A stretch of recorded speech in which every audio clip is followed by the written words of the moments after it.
Hello everybody and welcome to the Chequered Endurance Group Pacific GT Round 2 here at Fuji Speedway as I just try and get you the game sound back here.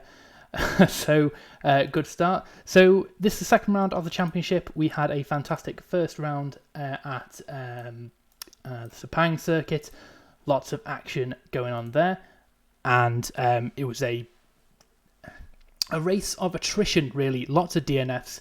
It was difficult for people to get to the end of the race. But here we are, a brand new race. We have a qualifying going underway now for the GT3 class, and it's been a fantastic series so far. Looking forward to this race here, as I said, at the Fuji Speedway in Japan. Flanked by the Mount Fuji itself. It's a fantastic circuit with lots of fast-flowing corners, tight, twisty sections towards the end, and a big, long straight at the end that you can really get your car into the slipstream, get an overtake into the hard-braking first corner. So at the moment, we are currently following Dennis Castillo Sims in the F1 Bros Racing McLaren GT3 class. And he is just about to go around, get set his first lap in this qualifying session, and we'll see how he can get on. Two classes here today. We have the GT500 class, which is the top tier of Japanese touring, GT cars / touring cars. You'll see them equivalent to the DTM class of car in Germany. Very fast, very high power, very high downforce, and they are not to be trifled with at all. We have behind them the GT3 class of car, which is made up of a number of different chassis, different manufacturers. We have Aston Martin in their new Vantage, McLaren and McLaren 720S, Audi R8, and the Porsche 911 GT3 car. So a good mix of cars here, and a good mix of talent as well, as we saw from last race. So let me quickly grab the results of the last race for you here. So as I said last time, it was quite a difficult round for everybody. I mean, a lot of DNFs, and it was sad to see from all of that really. But here we go. So the results from the last round, let me just grab them for you here. Now also reflect the season standings as well, since it was the first round of this round. It's only a mini series. We have 4 rounds in 4 consecutive weeks, so this will mark the midpoint of the season. So people who want to get their positions sorted straight away. So as you can see here, the times start to come in now. There's a big mix of times here. The best so far being from Dennis Castillo, since as we are watching here with, just get the time, bear with me, sorry. Got things all over the place, I need another monitor. So the quickest time we have so far is from Dennis Castillo Sims, 1 minute 37.077. Followed by the Wesley Burkhout car there, who's in the number 99 alternate technology car, or motorsport car, sorry, 1 minute 37.337, so he's a good 0.3 of a second off the pole time so far. Now we have Martin Ulrich in third place at the moment in the number 41M technology car, who is currently sitting at 1 minute 37.541. So again, 0.2 of a second slower there than the second place car. Now we have Lisa Flito in number 88 Team RSI car, and then Rfactor2 there in the standard McLaren 720S. They're the top 5 in GT3 so far. We are yet to see the GT500 cars go out. They'll be going out in about 13 minutes time once these cars have finished their qualifying session. Yeah, what we can say about this track, it's a classic track really. Everyone loves a bit of Fuji sometimes. We've got a fast flowing first sector, lots of high speed, high downforce corners, and then you get into the second sector of the lap, which is very slow, very technical, and that's where things can start to go wrong. So then you come onto the final straight. It's very long back straight. You've got a lot of time to get up to the top speed, where top speed could be very important in this race. So the setup does have to be a good mix between everything from high speed, high downforce, cornering ability, and mechanical grip. You need pretty much everything on this track. So let's see if we can find a car to do a flying lap with at the moment. So this is Simon Marshall. Will drive on board with him now in the Aston Martin Vantage GT3 car. So coming down the back straight here, you'll see the majestic mountain in the background there, just looking over the circuit. So coming still down onto the first lap now. So braking just before the 100-meter board, all the way into first gear, then hitting that apex perfectly, coming on the outside, and then back on the power. So coming down into what is pretty much the second corner here. Again, another hard braking. Ooh, very light. Ooh, very light on traction there. And then you've got this fast flowing corner that never seems to end. You want to go into the apex there, back out, and then immediately on the brakes into this very tight left-hander, which opens up massively, coming out there into the second sector now. So flat out all these corners, and then you come into what is starting to be the more technical section of the track, sector 3. A very, very tight chicane here, very easy to miss your braking point, multiple apexes, and then you want to bring it all the way out to the outside, bring it back in, aim for that bollard, and then into the left-hander again, which is again another tightening radius corner. You want to bring it outside and back in, and then on the power into the final corner now, which is one of those other ones that just bleeds off the speed. You go into the apex perfectly. You don't want to run it out too wide there, because that can give you a penalty. You have a nice slipstream from the car ahead now, coming out to set his lap. So let's see how this is gonna go for him. He's currently sitting where is he actually? He's currently sitting 8th. He's gone to 4th place, so that is a 1 minute 37.581 from Simon Marshall in the Aston Martin. Not a bad lap at all there for the number 41 car. So just about 10 minutes of this session remaining. So Dennis Castillo still on the top row there. He's improved his time to 1 minute 36.7. So he is doing well there. He's, as you can see from the left hand side of the screen there, just over a tenth of a second, 10th and a half above Martin Ulrich in the second place. And then Wesley Burkhardt is about half a second back there with a 1 minute 37.315. So we'll have to wait and see how this keeps going here. There's still plenty of time to get some good laps in.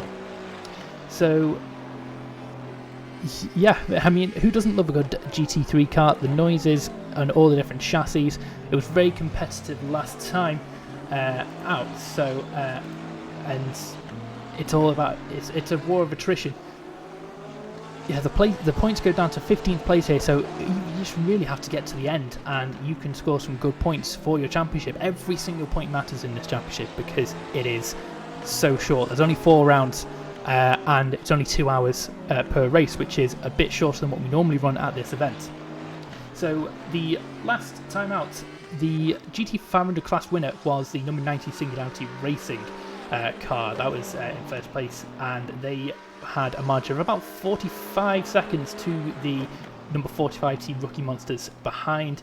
And then in third place in GT500 we had the number 15 Hydra Esports car. And then in GT3 the number 87 F1 Bros Racing car, which is the McLaren, I believe, who is actually sitting in second. Pim Van Ark has actually gone ahead at the moment. Let's see, he's still in the garage at the moment, but that is a 1 minute 36.684, so that's less than a tenth of a second. So there's still all to play for here, and I see Dennis Castillo is still going out to improve that position. We'll have to wait and see how he can do. He's not got too long to do it, only about 8 minutes left of the session for him to set that lap. So he's got to get something out the bag quickly here.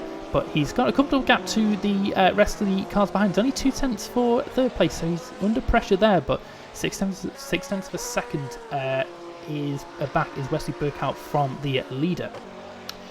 So in GT3 last round, as I said, the number 87 car we are watching at the moment did win that race.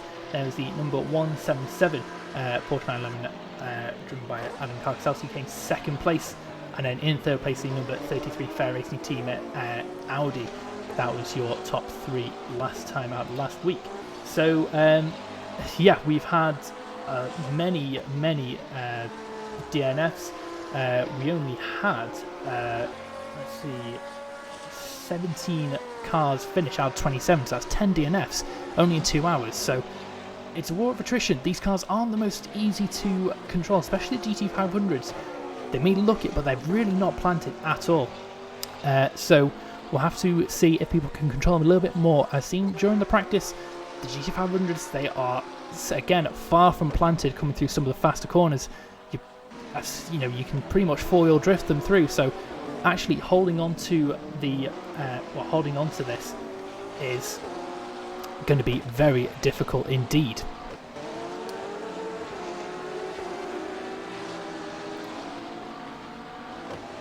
But we've still got some frames being dropped. Okay. Bear with me, chaps. I will try and restart the stream, lower the quality slightly, and we'll see how we get on. So, sorry about this. If you bear me one. And we are back. So, hopefully that is a little bit better. Lowered the settings slightly in OBS. Funnily enough, it was working fine yesterday. So, yeah, who knows? My computer just wants to die, I suppose. So, going back to the action, who do we actually have on track at the moment? So, pretty much all the cars are out on track. Who's on a flying lap? Just look at the live timing here, which you will be able to see for yourselves.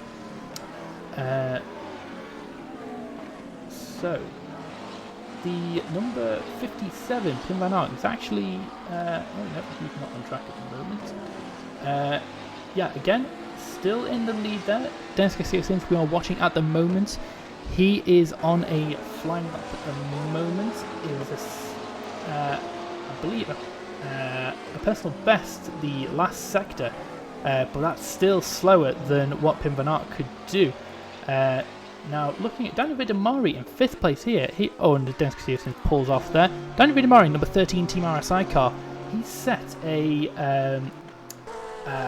session best sector 1 at 21.6 seconds. Currently in sector 2 at the moment, so let's see if he can improve, well, keep this momentum going. He's got a bit of traffic ahead, so that will probably not play to his advantage.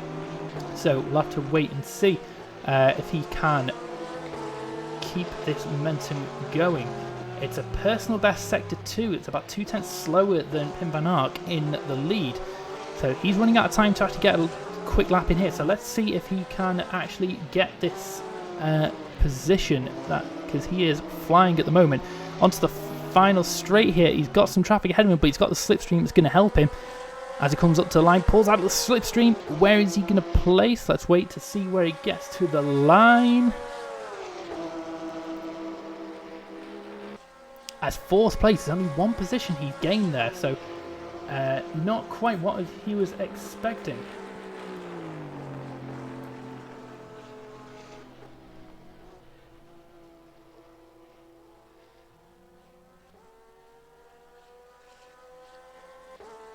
There he goes, straight back into the garage. He's coming back out again. Let's see if he can improve anything here.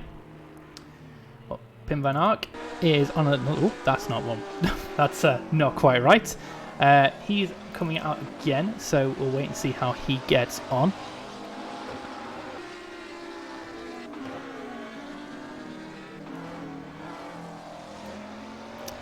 So, 3.5 minutes left in this section, and we'll see the GT500s coming out on track.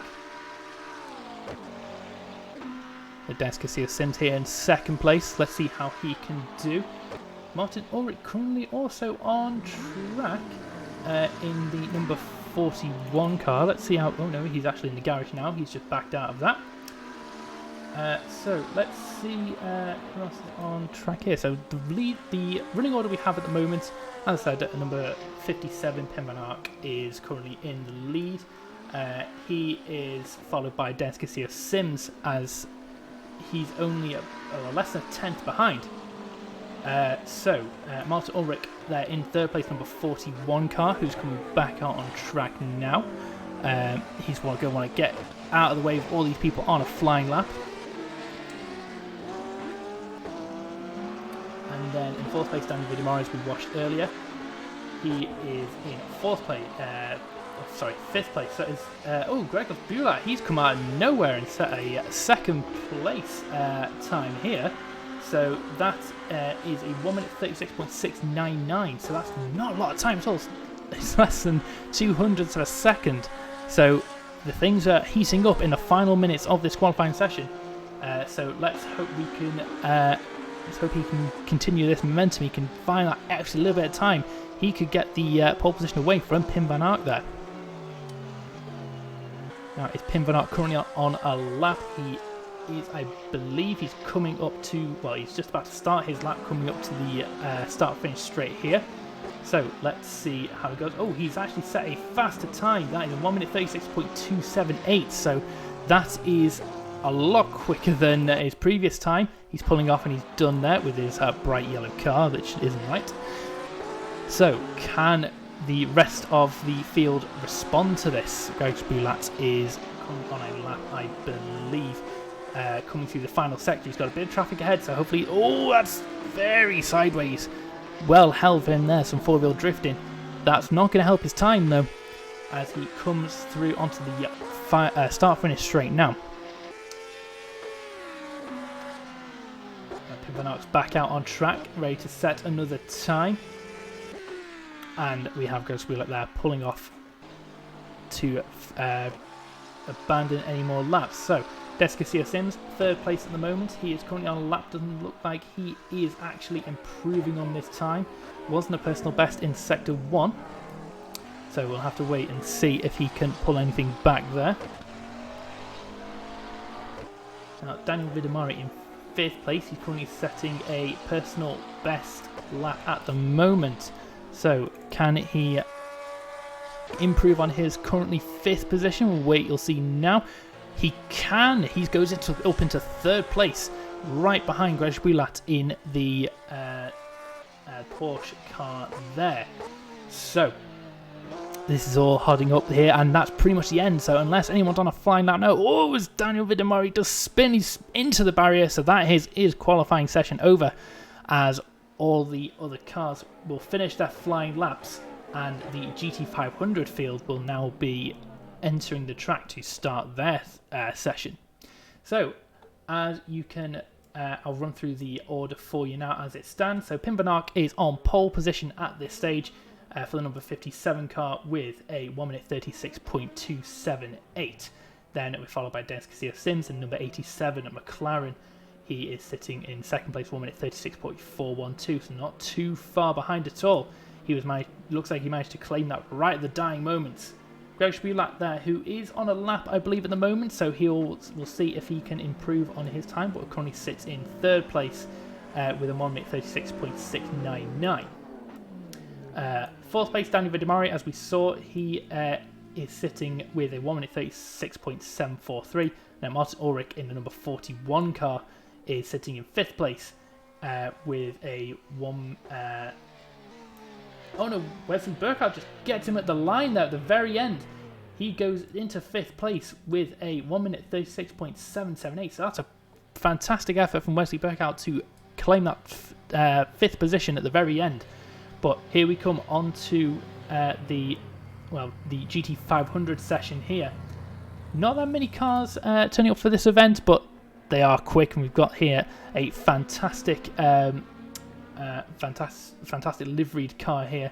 This is Matteo Caruso in the number 90 Singularity car. So it's a very quick car last time out. Let's see if he can bring that momentum here. But Nissan GTR based cars here today, the chassis, they're all the same make and model, so very even split along there. And he'll come onto the start finish straight, start his first flying lap here. So let's drive on board with him here. You see, very loud in the cockpit. He's racing down, braking just before the 100-meter board and into the first corner. As you can see, he's fighting with the wheel to get that turned in. Not the most planted car at all. out into the second straight here, into what be turn 2.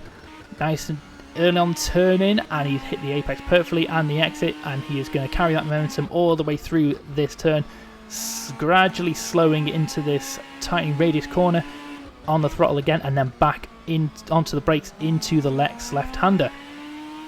Take it all the way out to the curb and then bring it back in, coming through this flat out section in sector 2, go into the very tight and twisty sector 3 now, heavy on the brakes into first gear, into the chicane, bouncing off the curbs, fighting with the wheel constantly, back on the power and then on the brakes again, slowing it down, aiming for the bollard and then opening the throttle out, opening the line, and he's not planted at all. Those tyres are screaming. But here he goes, the engine screaming as well into the final turn. He goes, he's going to bring it towards the apex. A little bit of oversteer coming into the corner, but that's all gone now. It's a flat out sprint to the line, get to nearly 9,000 RPM as he changes gear, over 9,000 RPM. And where is he going to, what time is he going to set? That's a 1 minute 32.4 for Matteo Caruso, and then Turk Hakkinen bests him there with a 1 minute 31.9. So a pretty decent lap all around from everybody there. Herman Stochi there, who has pulled up and finished his lap, is currently sitting in 3rd place. I think at the moment Turk Hakkinen is the only one to carry it on to a 2nd lap, and then we have Ezio Gazzola, who is I believe completed his. Oh, he's had some issues there. He's going to try and continue, but he's not going to have a representative lap time. He's definitely going to have to go out and reset that time. Just over 15 minutes to go in this section. Everyone back out on track. Let's see if Turk Hakkinen can improve on his time. He would have had a very nice slipstream coming from Matteo Caruso onto the start-finish straight, so that's not going to help. He's got a track all to himself at the moment into the sector 3. So let's see if he can improve. What his time's looking like on at the moment. That is a personal best so far in sector 2. So let's see if he can continue that and improve on his time. He's currently sitting half a second ahead of the next car, so very dominant performance from the Hydra car in Turk Hakkinen, and I believe he's going to, he looks like he's about to dive into the pits. Yes, he is. So that's his lap abandoned there. Was not going to improve. He's going to try and come out a bit later on possibly. But let's see, Herman Stochi there in the Chaos Engineering car. That's the number 1 car. He is coming through the 3rd sector now. He's about to start his next flying lap. Currently sitting in 3rd place with 1 minute 34. I missed that there. 1 minute 34.794. So let's see if he can improve on that time. Just watching coming through the start finish straight here.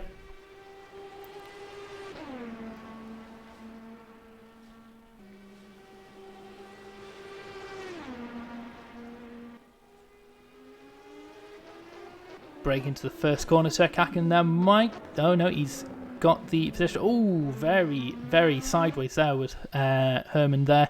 That's not going to help his time, especially on the exit, but he's going to continue the lap regardless. More high-speed sectors coming up where the downforce is going to really play into his hands. And then heavy braking where now you're relying on the tyres for the grip. Slowest part of sector 2 now. Back on the powers of brakes, glowing red hot with all the pressure he's applying as Turk Hakkinen runs wide. That's not going to help his tyres at all.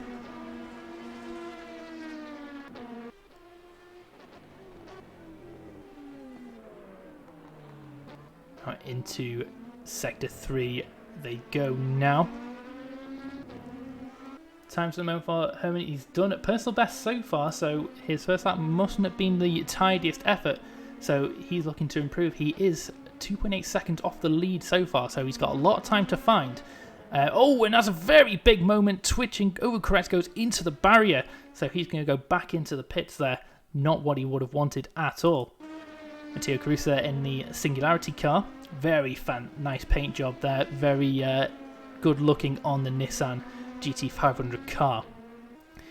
he is currently sitting in second place and is coming through the final corner to, I believe, finish his lap. So he did a session best Sector 1, and it was off the pace in Sector 2. So let's see if he can actually improve on his time here. Doesn't look like he... Can he actually get any closer to the lead? I don't think he can. Well, he can actually. He's got a slightly closer, within 0.2, just about, or just outside of Turkey Hakkinen, just on 0.2, as you can see. So he's slowly improving. Can he continue? It looks like he's going to try and pull off a second flying lap. A little bit light on the fuel, but the tyres are not going to be as good. He's very, very aggressive on the curves.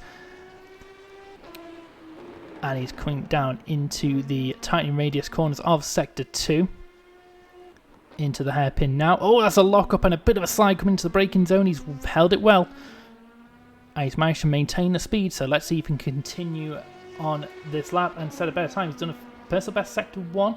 Can he continue and set a better time, get that ever so closer to Turkey Hakkinen, who has quite the dominant qualifying lap at the moment, quite far ahead of everybody else who set a time so far. Into Sector 3 now is Matteo Caruso. The most technical part, this is where you can find some time of getting these corners perfect.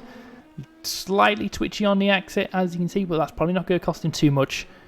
And then on to the final corner now, using all of the track that he can, riding those curves slightly, and now it's just a straight throttle pin to the floor, drag race to the start finish straight. So can he improve his time? We'll wait and see here. And he has ever so slightly. He's improved by a couple hundredths of a second, so he's getting closer and closer to Turkey Hakkinen, but he's still not quite there. So Herman Sochi there in the county engineering car. He's back out again. He's currently on a flying lap, a personal best Sector 1, currently in Sector 2. Well, actually a session best Sector 1. So let's see if he can carry that momentum forwards, get that pole position away. He's got a lot of time to find, Ezio Gazzola there, taking third place away with, very sideways there with Herman. So Ezio Gazzola there, a 1 minute 33.633, so he's 1.7 seconds off the lead from that lap. So good lap there, some time to gain. Sector 2 was a personal best for the number 1 car of Herman Sochi, also in the KS Engineering car, and he's now in Sector 3, coming to the final corner. Can he get any form of advantage? Can he get back that third position? Coming down the start finish straight. Let's see if he can. There he goes, and he does. He's improved his time ever so slightly. That's a 1 minute 33.120, so that's puts him back into third place, just under 1.2 seconds behind Turkey Hakkinen there. So the track's gone all sorts of quiet now, as we have a very small GT500 grid here. I believe only 4 cars, so a lot less than we'd have last time. But everyone's going to go out. Ooh, the chaos engineering cars getting very, very close to each other. A beep of the horn, as you can hear. I had no idea they had horns, these cars. But that could have been a disaster for that team. Rule number 1 of motor racing is not to hit your teammate, but I want to make sure they're out of the way of the Singularity car coming out of the pits, as the Singularity number 90, Matteo Caruso, is on a flying lap now. So let's keep an eye on him now, because he's not got that much time to find, less than 0.2 of a second, and he's got the pole position, and he's got plenty of time to it. There's still 8.5 minutes left of this session.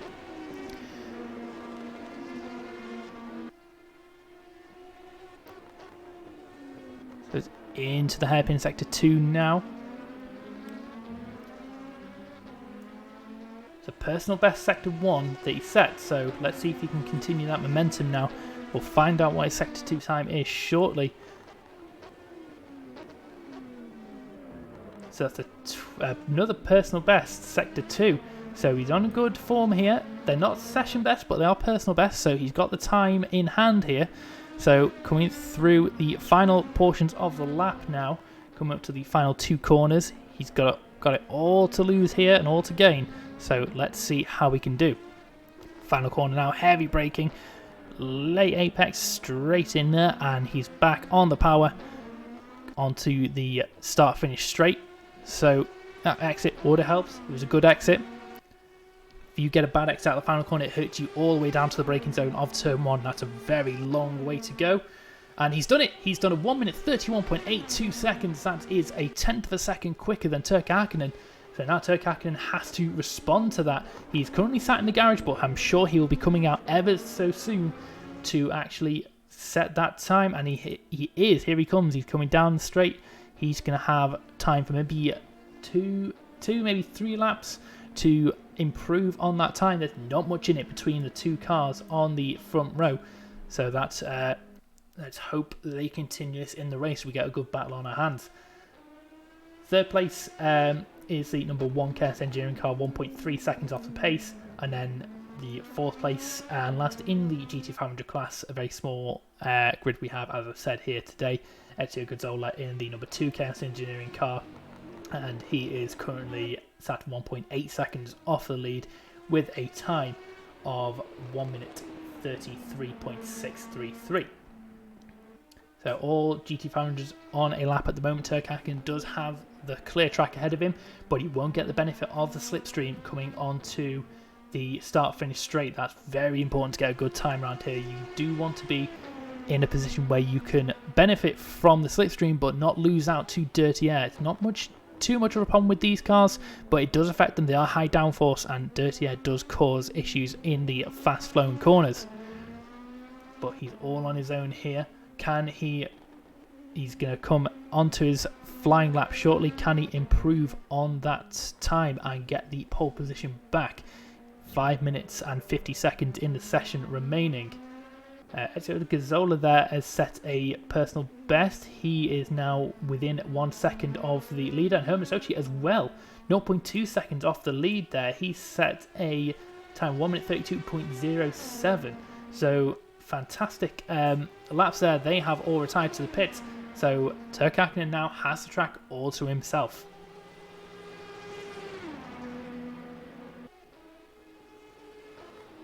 So let's see what he can do. Traffic in the way, not going to have any form of impact on his lap. Going through the first corner and onto the straight, coming up to the second proper corner. Nice, and that's right on board with him for the remainder of the lap. You can see the cooling fans going absolutely mental there. And the engine note whirring away. Ooh, not quite as planted. A little bit of oversteer coming out of the corner, but that shouldn't affect him too much. Oh, Turk Hakkinen, he's gone back into the lead. What's happened here? I think someone's disconnected. That is the same number 90 Singularity car. Looks like they have left the server. That is terrible. So hopefully they can get back in before the end of qualifying. They've got 4.5 minutes to do so. That shouldn't be too bad, but that would be a terrible shame if he can't rejoin. But that's kind of put the pressure off for now for Turk Hakkinen. He's got to make sure he can put this good lap in now. Final corner, he's done well. He's going back into the pits, so not quite what he wanted to improve on. So there you go, heavy braking into the pits, and then that's not a nice place to have an oversteering moment, but that is him into the pits. So we have him associated here in the Chaos Engineering number 1 car. He's currently on a lap, I believe, coming through sector 1 through the first corner. So he's looking to improve now. He's only a tenth behind Turk Hakkinen there, so he's got a good position, a good chance here to steal pole away, and so does Ezio Gazzola. So we will see how that goes.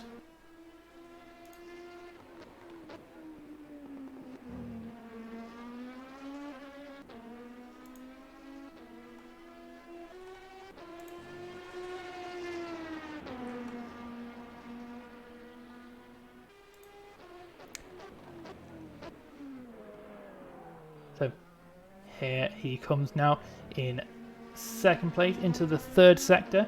Looks like he is improving on his times. He's done 2 personal bests, sector 1 and sector 2. And Ettio Gazzola, as Homestuchy pulls off there, Ettio Gazzola also pulls off, so only 2.5 minutes to go in this session. They go out and see if they can set another fast lap. It's very strange. They look like they were both on flying laps, and they were improving, so that's very strange. They must have had issues coming into the final sector, which lost them time.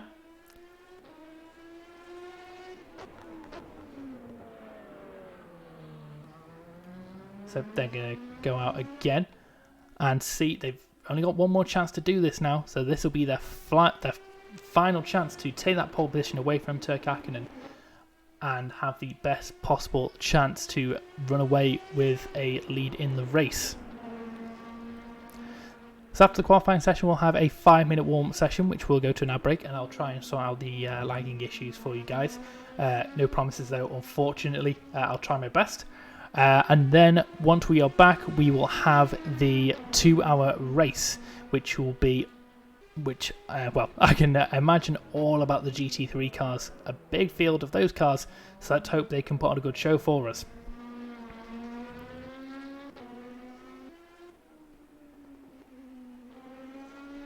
So into the third sector now comes Homestuchy, who is going to set his final lap, it looks like. He's not going to have time to put another lap in after this, so this will be the last chance he has to take that pole position away. He needs to get a good exit out the final corner, which it looks like he does. And now it's all about that one lap, so he'll be focused. Let's ride on board with him for this lap. The engine screaming away, 9,000 RPM coming into the lap now, so the timing beam has been broken. He's going to set his lap. And then braking just before the 100-meter board, very late. Can he gets it turned in nicely? And nice out onto the straight. Again, the exit really does help. Braking again. Very high speed corner. Car gets unsettled going over the curb, but he's able to hold it. And then the downforce peeling away as he slows down for this next turn. And then into the left-hander, first gear. So his first sector was a personal best. So hopefully he can continue this momentum. Is coming into the third sector now. The time can be gained or lost here. Oh, he's very, very loose coming into the chicane there. Well held to keep that in place. That's not going to help his times. Personal best sector 2, but that sector 3 time he's going to need to improve on because he did have the messy entry. The tyres not holding on like he wanted them to, but oh, he's gone the very massive twitch of oversteer. He's done well to hold on to that, but again, not helping his time. Let's hope he can put a blinder in the final corner. That's all he can do now. He just needs to plant the throttle and nail those gear changes, and that will be his lap completed. So where does he end up? That's a personal best on, but he's pulled off. Oh, he backed out the throttle at the line there. Couldn't actually improve. Can Ettio Gazzola do it? He's the only person who can now set a faster time. Does he do it? He doesn't. He gets ever so slightly closer, but that's it. So Turk Hakkinen takes pole position from Homestuchy and Ettio Gazzola. So that is your lineup for the grid. We will now take a quick commercial break as we move on to the next, onto the warm-up, and we'll be with you shortly with the race.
Hello all, welcome back to the Pacific GT Round 2 at Fuji Speedway.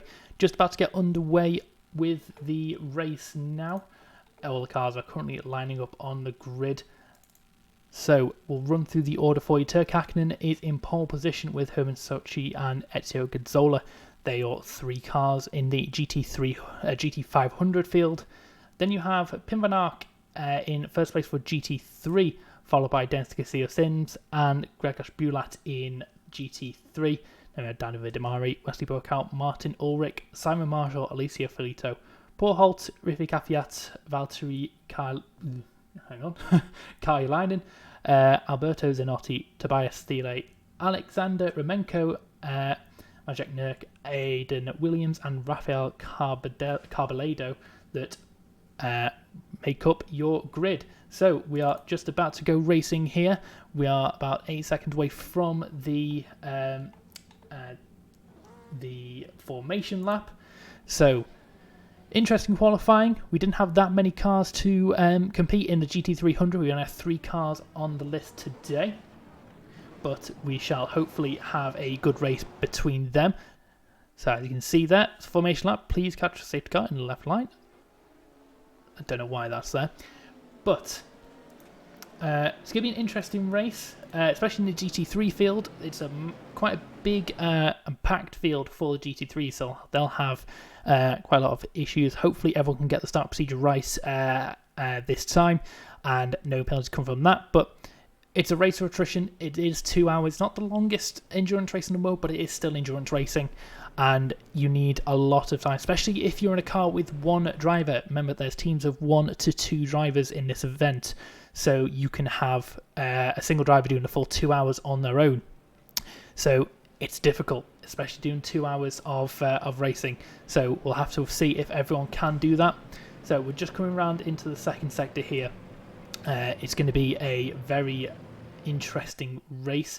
One car we doesn't look like we had a lineup on the grid. That could be live timing though, but everyone else on the grid ready to go, and a fantastic looking field we do have for this series.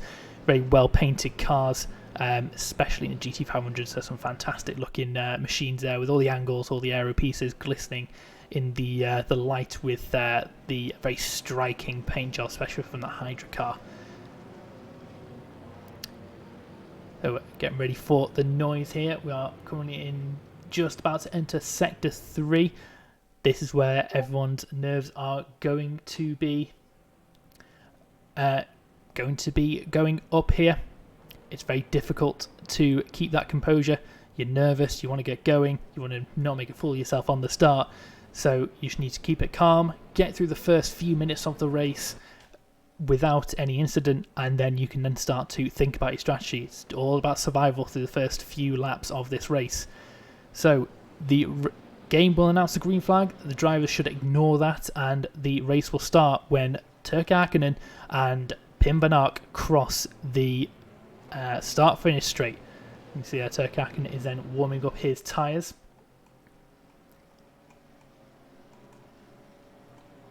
He's going to get ready to go here.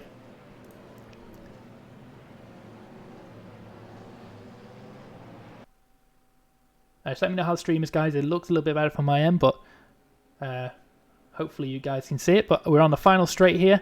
The GT3s are starting to drop back, leave that gap for the GT500 cars as they are lining up.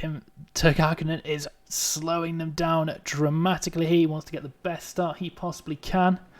So let's see if he can do that here. The game announces green flag.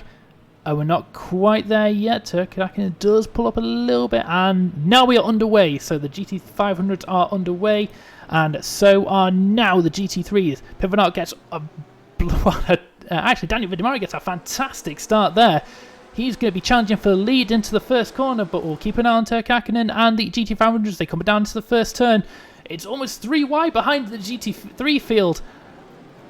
Pim van Ark maintains that lead as Daniel Demari and Grzegorz Bulat all go wide. They're going to be tackling the McLaren as well, and the Team RSI car there as well is coming out of nowhere. But everyone seems to have got through the first couple of corners okay. Let's hope they can get through the rest of the lap.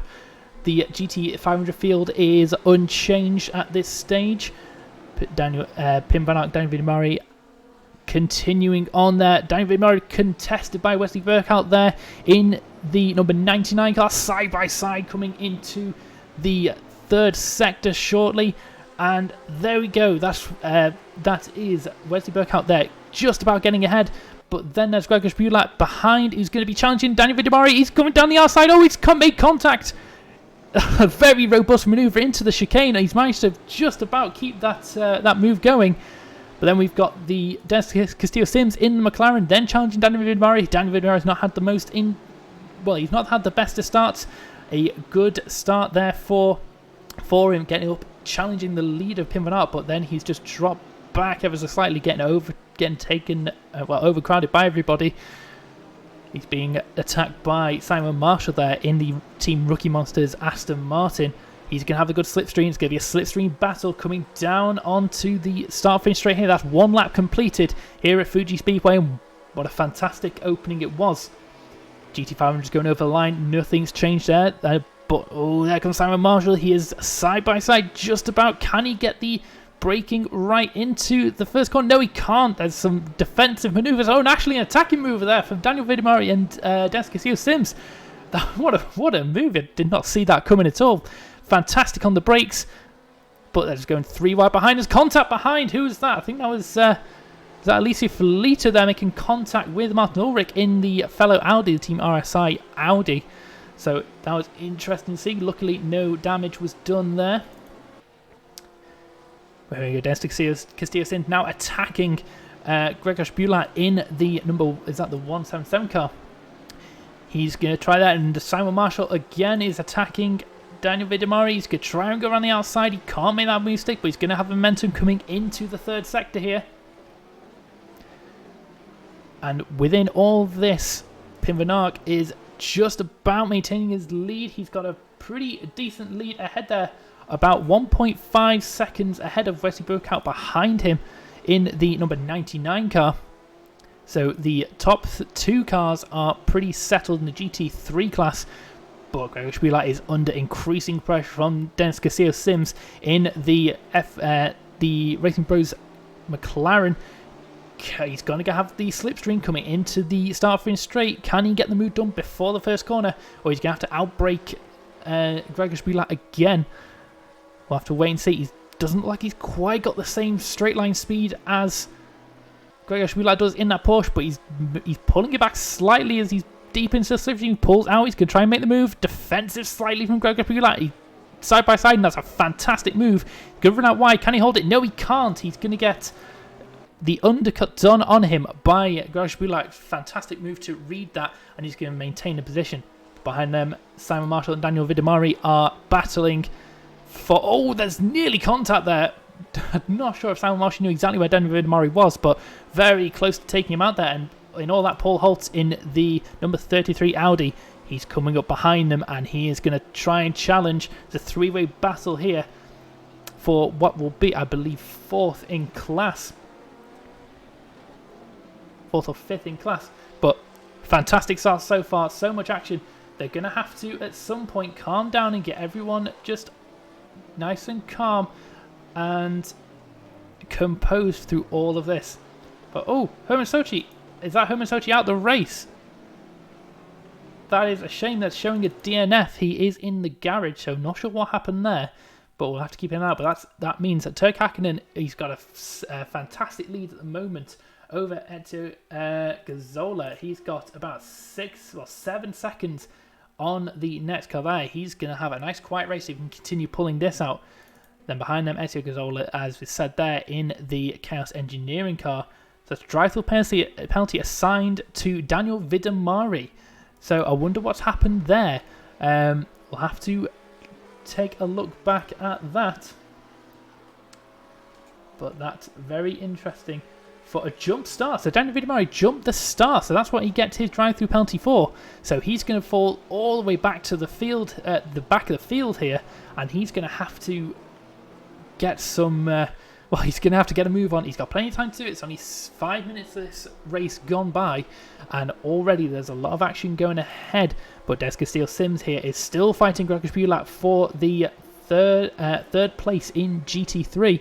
He's right behind him here. He's going to try and make a move into this corner. Not quite.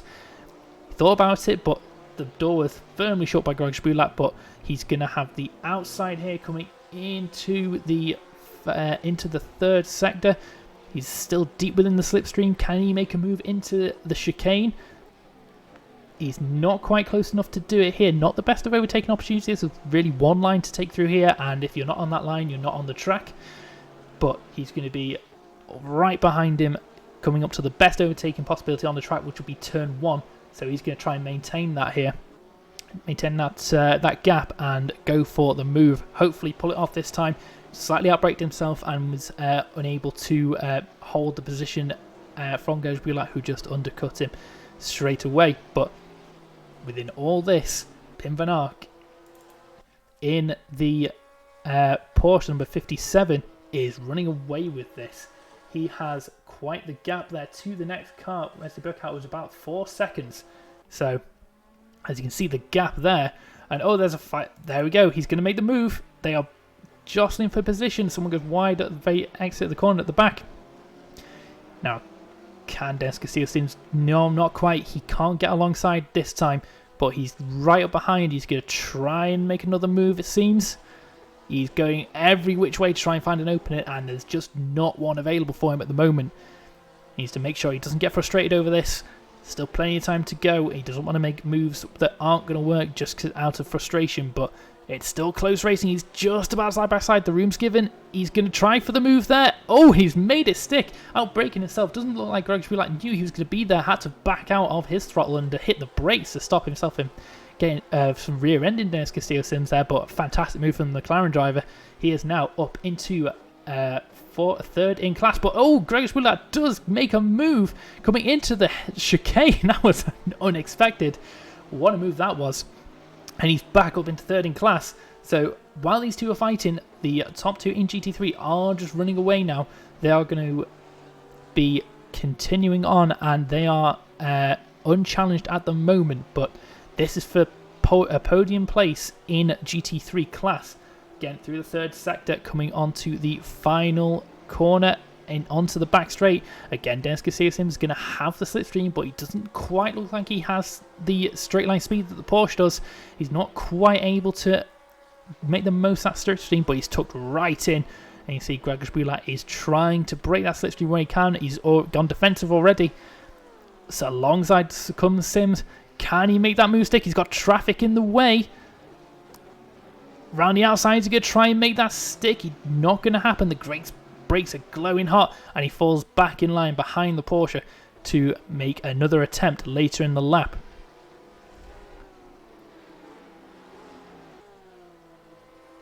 Still side by side here. You can see there's not really many more battles going on at the moment. Everyone seems to be behaving themselves quite well at this stage. But behind them here looks like Paul Holt going in the Audi, nice and on his own. But Des Castillo-Sims, he's dropped back slightly from the Porsche in this lap. He's just given himself a little bit of breathing room, maybe cool the engine down, but here he goes back in again. Those brakes are going to be taking a pounding through this entire event. As you can see, the paint job of that McLaren does lend itself to show those fantastic models of the glowing brakes. But here we go again into the third sector. Can he make a move through the first corner again? Now he does have, it looks like, a little bit of lap traffic to contend with in the form of the Audi. Looks like there might have been a problem for that car. But that does mean that Gregor Spielak is going to have the slipstream coming onto the back straight, and that's going to help him defend into the first corner. He will now have the straight line advantage, it looks like, and yet Des Castillo-Sims isn't quite able to contend with that, as the Audi does get out of the way of the Porsche and then the McLaren. Into the first corner, not close enough this time is Castillo-Sims to make that move. So he's going to have to maintain his composure, maintain that gap, and continue. And in all that, Wesley Burkhardt is just falling into the grasp of them slightly. He might have been held up a little bit in some lap traffic, but he is now slightly under threat from the battling two. If he needs to keep up that speed, otherwise he's going to get caught in a three-way battle for second in the GT3 class. Dennis Castillo-Sims still trying to find a way past Gregor Bulat. This looks like it's a battle that's going to be going on for a long proportion of the race, but we'll have to wait and see. And within all of that, Simon Marshall and the Aston Martin is just keeping an eye on this. If there's any issues, any mistakes from either driver, he is well in a position to take advantage of that. Here we go, Castillo-Sims is now right behind the Porsche again. Into sector 3 here. This is a slow speed sector, so not too many overtaking opportunities. It's going to be down to the first corner. He's going to want to make that move, especially since he doesn't seem to quite have the straight line speed that the Porsche does. But here he goes. He's got a fantastic exit, just as good as the Porsche. And then Wesley Burkhardt there is just within slipstream range there, it looks like, for Gregor Bulat. So he's going to have that advantage as well, going to the other side of the track to try and break that slipstream. But he's still right behind. He's side by side again. Can he make the move into turn 1? Can he make it stick? He's going to have the Porsche of Wesley Burkhardt ahead, round the outside. Can he make that stick again? It doesn't look like he can. He's side by side. He's going to make it stick. What a fantastic move around the outside. They're still slightly side by side, but he's got it done. Castillo-Sims moves up into third place with a fantastic move. And now he's going to have to defend again from Gregor Bulat. He's going to make a counter-attack. He's gone off the road as Gregor Bulat slightly. A little bit too much speed, maybe the dirty air affecting the front end grip, but Castillo-Sims is going to have to push now to get that gap and get around the Wesley Burkhardt in the Porsche number 99 car. He's going to have to fight that, coming now into the end of sector 2. This will be the important section. He needs to get right behind that Porsche and get past him quickly coming into the first corner, if not before. If he wants to get away from Gregor Bulat, it's very deep with Gregor Bulat nearly into the back of the number 87 McLaren. But he's dropped back a bit now, and as the McLaren gets very close to number 99, can he get past him in a timely manner? And within all that, the Pim van Ark is just sailing away with this lead in the GT3 field. So at the moment, the lineup for the GT500 remains unchanged. Serkan and Ezio Gazzola, the only two cars running in that group at the moment. And there's quite the distance between them, about 20 seconds between first and second in GT500 class. But Castillo-Sims not quite close enough to make a move. There is Gregor Bulat. He's going to try and go around the inside. Not quite enough room there between him and Castillo-Sims. This is for second place in class here, this three-way battle. Burkhardt there is going to want to make sure he maintains his position.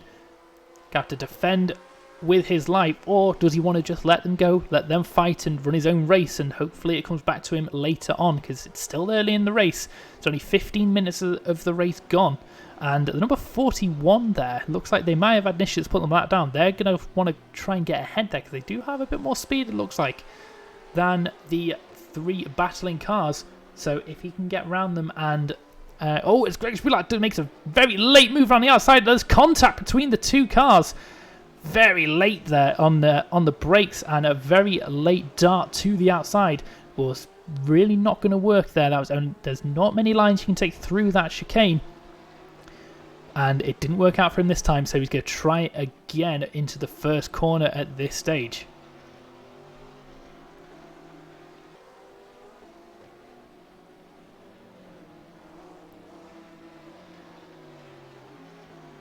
On to the start-finish straight here. Dennis Castillo-Sims is right behind the number 99 car of Wesley Burkhardt. Again, doesn't quite have the top end speed as the Porsche, but let's say that he does get a bit of slipstream advantage side by side now. This is a straight drag race. Can he make the move stick into turn 1? He's going to have the inside line, which is the better line to have. He needs to keep that car on the inside. He does. That's a fantastic move. Textbook outbreaker maneuver, and now he is up to second place to chase down Pim van Ark in the lead of GT3. That means Wesley Burkhardt is now under pressure from Bulat there in the Porsche. Slightly wide through that corner. It's going to leave him slightly open, but he brings it back in. Oh, as Castillo Sims goes wide through there as well. He's now under pressure from these two cars. Again, it's a fantastic race that we've got going on here. And within all of this, number 41 Audi is just holding on.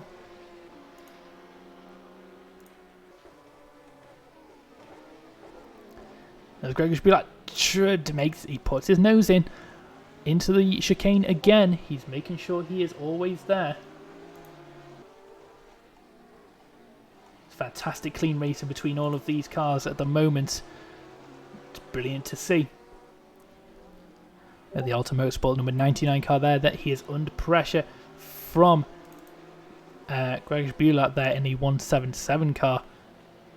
And within all this, the McLaren of F1 Bros Racing, Dennis Castillo Sims, is slightly pulling away here. So let's have a look at his gaps here. So he currently has a 6-second gap to Pim van Ark. So we'll keep an eye on the next lap, see where he can, see if he can pull any of that back. It's quite a big gap. There is Gregor Spielak. Looks like he's going to try and make a move. Ooh, wrong car I'm looking at, sorry. Again, he's not quite able to get around the number 99 car there. But he's going to continue trying. He's got the advantage, it looks like, but this is not going to be helping his tyres for longevity. Fighting with other cars for this long in a race of this length is not going to help the tyres. So if he was hoping for any form of grip towards the end of his stint, then he is not going to have that at this stage. He's going to have hot tyres, worn tyres. And if he's going offline to overtake, he's going to have dirty tyres as well. He's dropped back a little bit now from the number 99. So far, well, for the time being, it's all calming down as he does brake again quite late into the chicane. Does be able to bring a lot of time back, does Gregor Spielak, in that particular chicane, but it's not the best overtaking opportunity for him.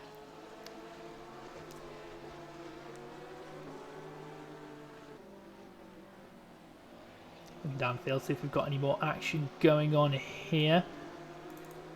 Looks like we might have a fight here between Majek Nurk in the McLaren. Very broody McLaren there for 8th position in class number 91, fighting with Valtteri Karjalainen in the McLaren as well. McLaren, very popular car choice for this event. Oh, and they're side by side coming out the final corner. Not quite though. He's going to have to pull back into the slipstream. Is Nurk there? See if he can get it into the first corner. He's again alongside the yellow and black McLaren. Can he outbrake him into the first corner here? We'll have to wait and see. They're side by side and he gets the move done. Can he make it stick? Yes, he can. Fantastic move from Majek there, and that will put him in a fantastic position. That is currently 7th in class, and he looks like he's able to defend for the time being. So after a lap or so, Dennis Castillo Sims, let's go back to him here. He is 5 seconds behind, so he's gained about half a second to a second on Pim van Ark here. So the fighting through the field doesn't seem to affect him too much, and he's got a nice comfortable gap there. Gregor Spielak has actually got past number 99. We missed that, unfortunately. But that does then open him up to chase down Castillo Sims again, if he can. And number 99 running a little bit wide out of that corner there into the third sector, the very tight and twisty area, as I said before. But yeah, let's see if he can close the gap here. This could end up being a three-way fight for the lead fairly soon, but there's still a long way to go in this event. And again, Simon Marshall in that Aston Martin, he's just keeping with the back of this pack here. Not quite as close as he'd like to be on the action. But if there are any issues, any mistakes, he can capitalise on that and gain himself a nice couple of positions very closely to a podium there. As he broke out there, quite close to Bulat in the 177 car. Is he going to try and make a move on this lap? he doesn't seem to have had the pace throughout the beginning of this lap. Maybe it's coming back to him at this stage. He's not had to fight as hard, so the tyres are going to be a little bit fresher. He goes slightly wide through the very long right-hander here. Tightening apex all the way through, and he's going into the hairpin here. Doesn't seem to be able to hold it quite with Bulat there. He just seems to have the speed advantage.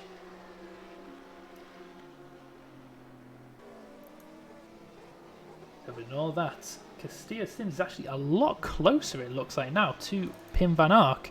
Let's have a look, see if we can see them. You can hear the Porsche screaming past in the background. So it's about 3 seconds. So he's gained a lot of time. As Pim van Ark had an issue maybe. Let's have a look at him here. The car seems all okay. Could just be live timing having a fit though. But he's onto the fire side. No, there he is. So Castillo-Sims is closing in on the leader here with that very nice looking Porsche with the chrome lettering there. It does look very good, well painted car. But he's going to come under pressure soon.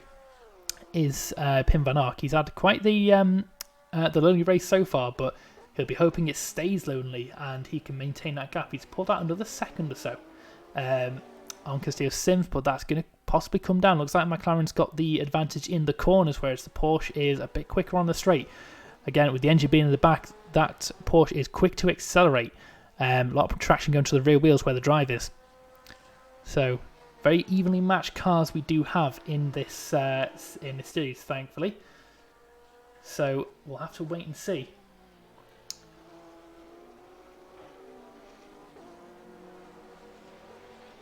JT, because of the way our broadcasting set up, we don't have the option for replays, unfortunately. It's a lot more difficult because it's just me as well.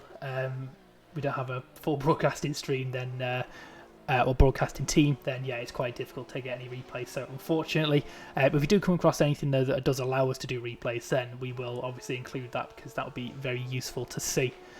But yeah, unfortunately at this stage we don't. Now, going back to Castillo-Sims, how is he doing on this lap now?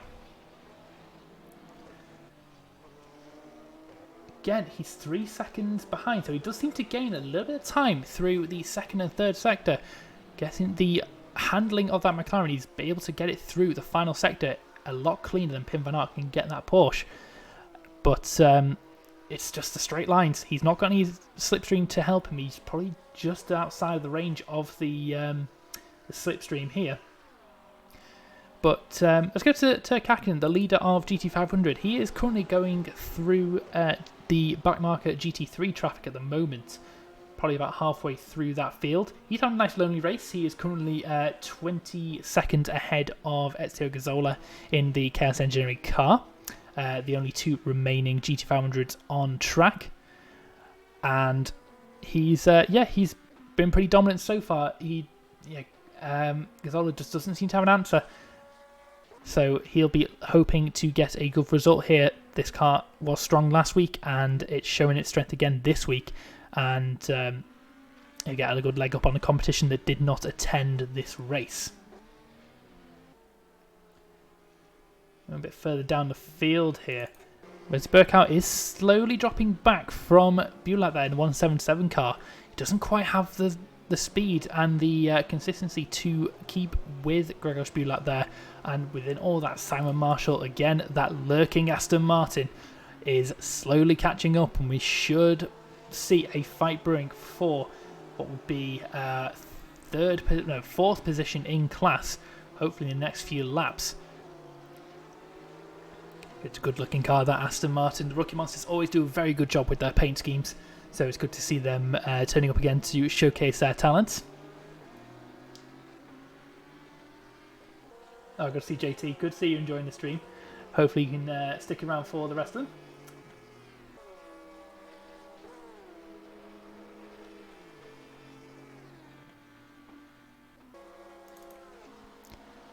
Now, here we go. So, Magic Nurk there, sorry if I'm butchering your name, he is slowly pulling onto the back of Paul Holt here in the Audi. Again, Paul Holt's had a little quiet race to himself, but he could be under pressure soon from the McLaren, the Paul Holt there in, I believe the Fair Racing Team Audi.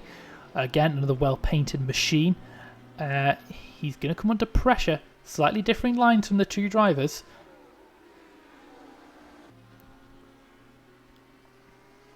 So that's a battle that could be developing in the near future. Now, Castillo Sims, where is he? He's dropped back slightly again from the race leader, the class leader, Pim Van Ark. So he's again not quite able to maintain that that speed that the Porsche has.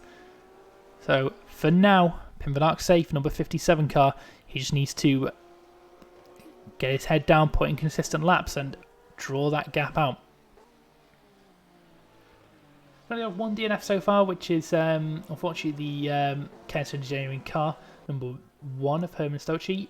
He DNF'd on, I think, the first couple of laps, so that's unfortunate to see.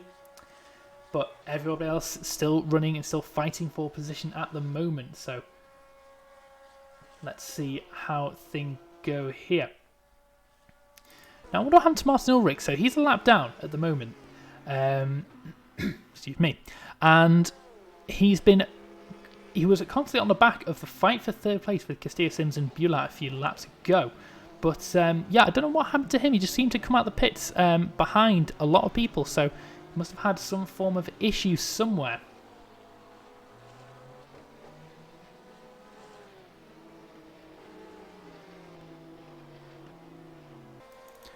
We've had Alicia Felito there. It looks like he might have dropped back slightly. Not sure what's happened to him as well. Does not seem to have had a very good start to the race.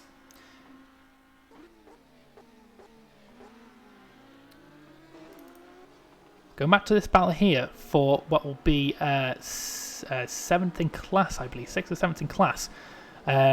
The McLaren there of the number 91, chasing down number 33, Paul Holt in the Audi. Screaming V10 of that Audi going along here. So can he get a little bit closer and start to battle? All within that, Valtteri Karjalainen is just behind and is able to capitalise on any mistakes. Again, a little bit closer through this lap. This could be an opportunity for Manchak here, the number 91, to actually make a move into the first corner. So not the tightest laps there for Paul Holt. He's really let himself get caught up. And here we go. The number 91 in the slipstream now. What kind of speed advantage does the McLaren have over the Audi, if anything? Doesn't look like there's much in at the moment, but they are closing with that slipstream. Can he be in a position to make a move into the first corner? Oh, he's touched him. He's touched him on the track. He's just about held that position, and he's managed to get around him. That was he's going to get the position taken back from him, but that could have been a nasty accident and race ending there.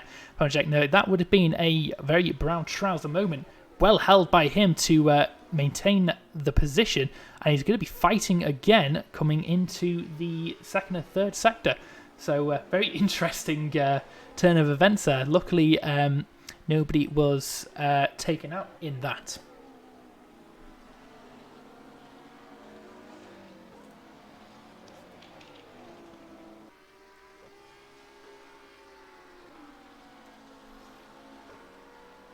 Here we are, he's closing back in. Looks like the number 91 does have a speed advantage over a lap over the Audi. He's right back on the gearbox. Can he now make gearbox? It's not a Formula 1 car. Come on. Can he make any form of headway here? He's again very close. Not the overtaking opportunity he's looking for around this sector of track, but he's right on the back of him. Right on the back of Paul. He's going to go around the outside trying. It's a very bold manoeuvre. Not quite working out for him, but it's going to give him a good run down the straight.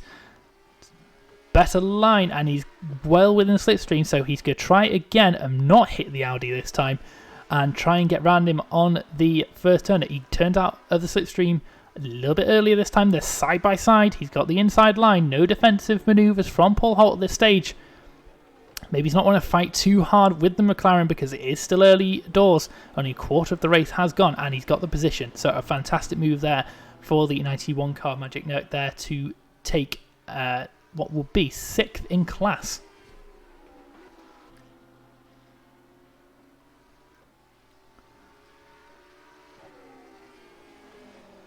So his next target will be Simon Marshall in that Aston Martin, who's closed up on Wesley Burkhardt a lot actually.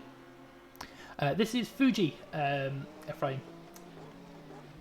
Oh, he's overtaking him. I was looking at the chat. He's made the overtake through the chicane there. That was a fantastic move. So Wesley Burkhardt going from bad to worse here. He's down into 5th position from a podium.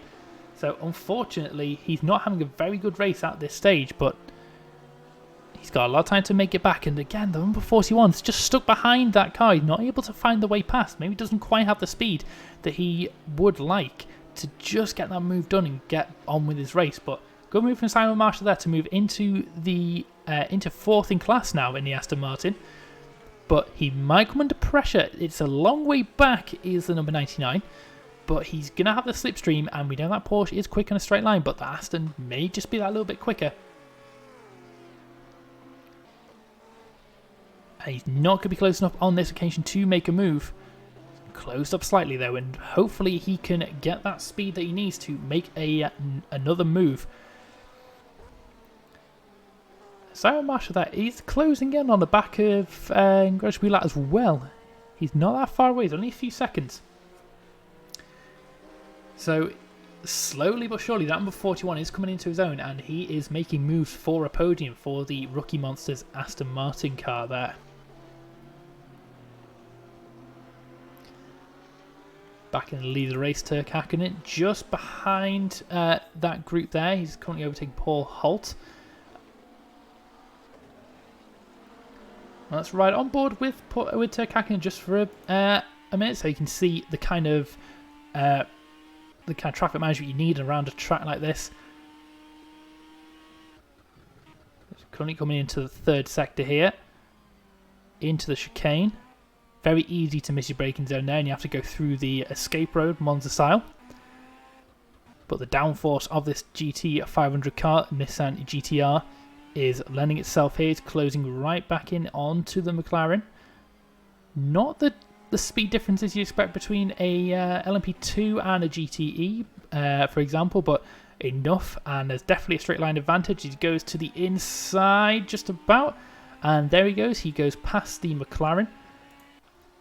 So that was Turk Hakkinen there lapping going through some lap traffic, currently the lead of the race, and is a fair distance from the number 2 car, the Chaos Engineering car of Ezio Gazzola. So he's got a comfortable lead at the moment. He needs to drive with precision now and keep it on the track. So Castillo Sims here, back in McLaren, chasing down the leader of GT3. Let's ride on board with him for a few laps. Fantastic looking display from the McLaren 720S GT3 car. You see his last lap was 1 minute 38.4. So the last lap from Pim van Ark, let's have a look here, was a 1 minute 38.5. So he's a 10th quicker. So he's slowly closing in, but he's just not closing in fast enough. But still, there's an hour and 25 minutes of this race left to go. So what we'll do is I will just let you enjoy the noises of this McLaren 720S for a lap. Just to get that that ASMR action for you, and I will return with you shortly.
So that was a lap on board with Dennis Castillo Sims there in the number 87 F1 Bros Racing car.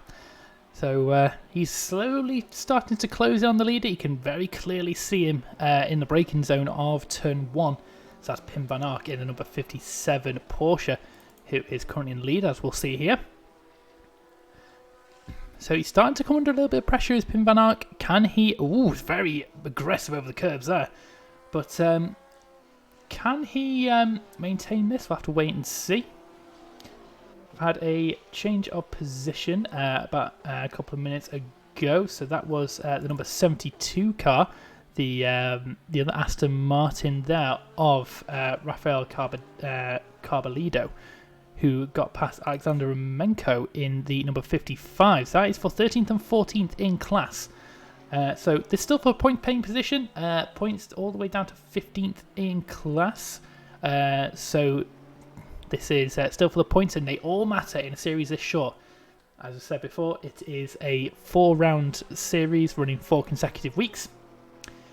So yeah, every single point matters in a series like this. The next 2 rounds we have Okayama next Sunday, which is going to be a quite the race, very twisty, very tight track. So a little bit different than Fuji with the wide open areas. It's going to be a lot more difficult for the GT500 traffic to get through the GT3s. And then for the final round, we're off to China. We're off to Shanghai circuit. Again, a completely different circuit altogether. Lots of fast-flowing corners, wide open circuit. So lots of opportunities for overtaking there as well. So this is all... Every position is important in this series, so we'll have to wait and see how this does go. But yeah, good racing so far from everybody. Go back to Simon Marshall. He is currently sitting in 4th in class in the number 41 Rocky Monster car. As you can see, 3rd place there, Gregor Spula in the Porsche, getting chased down by the race leader. He is in 3rd, so there's a battle brewing here, but Wesley Burkhardt does seem to be closing it slightly. Maybe this Porsche coming back to him now. The tyres are at the optimum temperature. He's in his groove, but judging by the exit he had out of the last corner there across the curbs, he is pushing that like a madman to get close to the Aston Martin. But you can see from the Aston Martin, Simon Marshall, it's a very smooth driving experience there. You don't see much action from that Aston Martin. Very smooth, very planted. So you can see the 2 personalities of the cars in this image here. As Wesley Burkhardt, in the Porsche, very rear-engined, well, very rear-biased car, rear-wheel drive, rear-engined, that massive wing on the back as well. So lots of weight going to the back of that car, which makes it quite difficult to get round a corner. It takes a lot of skill to get this car set up right. And goes to show Pim van Ark is a very good driver to actually have that car on pole at the or in the lead of class at the moment.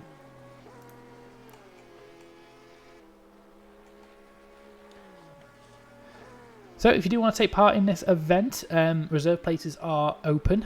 You can join our website, chequered.com, I believe, and you can always join our Discord, check out our social media as well for any updates. We do have coming up in the near future the annual Chequered Endurance Group 12 Hours of Le Mans. That's using all official content, including all GTE cars, including the new Aston Martin Vantage GTE. We have LMP2 and also the newly released McLaren Senna hypercars. So they are cars currently on offer in that event. That sign-up will open fairly soon for that, so keep an eye out on our Discord channel and our social media for that as well. Going back to the race here, it looks like we've got a little bit of action developing for the race, or the class leaders in GT3. Looks like Dennis Garcia Sims here has just got some black traffic to deal with just ahead of him. Or not, it looks like he's just got through that, and he's got a clear run now to Pim van Ark in the Porsche, as you can see here. Now, can he claim any of the, can he claw any time back? It looks like Castillo Sims was held up slightly by that traffic, but he does have the race leader now bearing down on him. And he will need to get out the way to let Turk Hakkinen through. And blue flags are, you need to obey the blue flags. All drivers are told in the driver briefing. It doesn't, regardless of the class. So once that blue flag is shown, then Castillo Sims will need to make himself predictable, make himself easy to overtake, and not go racing to Hakkinen, because he can then be subject to a penalty.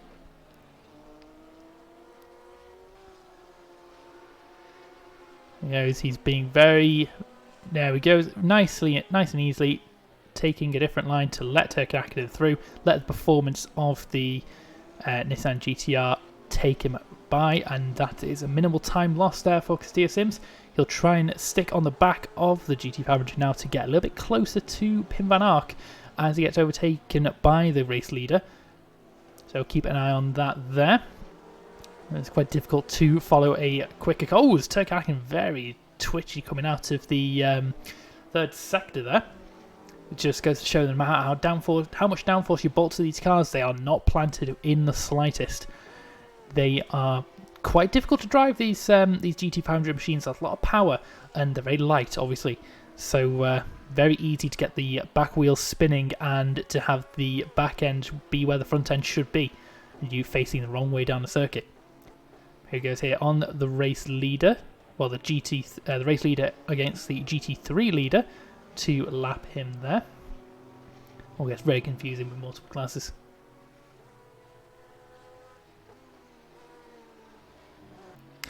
Let's have a look at number 2 car, Edio Gazzola, in the Chaos Engineering car. He's a long way off the pace in terms of the GT500 race leader. However, because there's only 2 cars running, he's in for some very decent points, which will definitely put him in a good position come the end of the season. So it just goes to show, no matter if there's only a couple of cars that turn up to an event, you might as well run, because you can get some good points and land yourself a good position towards the end of the season. So he's currently sat in second position in the race. His best lap's about 2.2 seconds off from Turk Hakkinen. So Turk, all he needs to do is just get to the end of this race in one piece now. Within about the next 15 minutes or so, we should see the start of the pit stops coming around. Now, tyre changes in this event are mandatory per pit stop, because you have some teams with 1 driver, some teams with 2 drivers.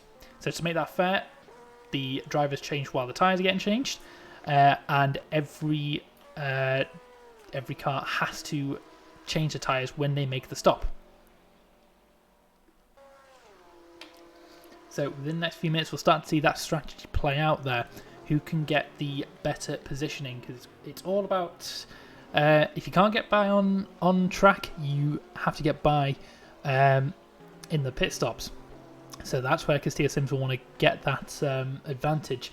If he can pit and get himself into some clear air and set some fast times on fresh tyres, he can really close up on Pim van Ark, and adversely with Pim van Ark, if he can get a good exit and a good pit stop, then he will be able to extend his lead. So we'll have to wait and see how that plays out come the pit stop times, which, as I said, should be in about 15 minutes or so. Same thing with the GT500s. I believe they are about an hour on a full tank of fuel, so they will be looking to come in at the same time as the GT3s.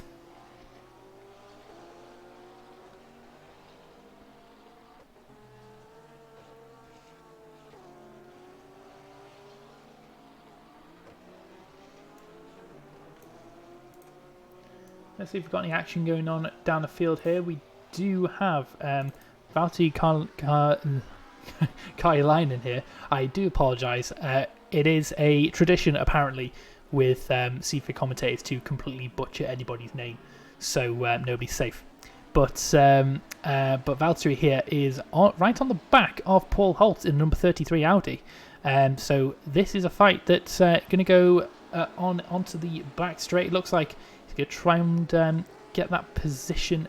This is for 7th in class. Again, the number 72 and number 55 are also battling for position as well. So the Porsche has managed to get past Rafael Carbollido there again. So let's keep an eye though on this battle here as it goes onto the back straight, coming past the pit entry, and that McLaren's got such a pace advantage over the Audi because of the slipstream. They're going side by side. He's going to have the move done before we get to the braking zone unless Paul Holt can really get late on the brakes, and he can't quite get as late as the McLaren, and that's a good move there for the number 17 of Valtteri Karjalainen, who goes up into 7th in class, but it's not quite over yet. Paul Holt in the Audi is going to have some advantages coming through the second sector. He's going to be right on the back. He's going to want to emulate the move that he made, that number 17 made coming into the first corner. So all he needs to do is to stick on the back of that McLaren, a little bit loose coming through the right-hander there, coming into the hairpin, but a slightly different line puts him right back on the back of the McLaren again. Let's ride on board with him. You can see wrong car. There we go, Paul Holt in the Audi, right on the back of the McLaren, going into the chicane. Screaming V10 in the back of that Audi, pushing the car along.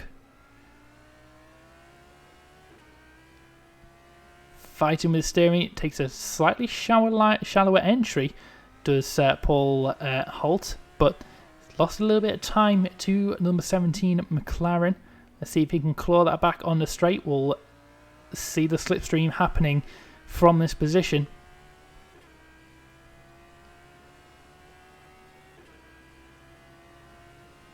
I mean, McLaren's fast. Is it faster than the Audi in this case?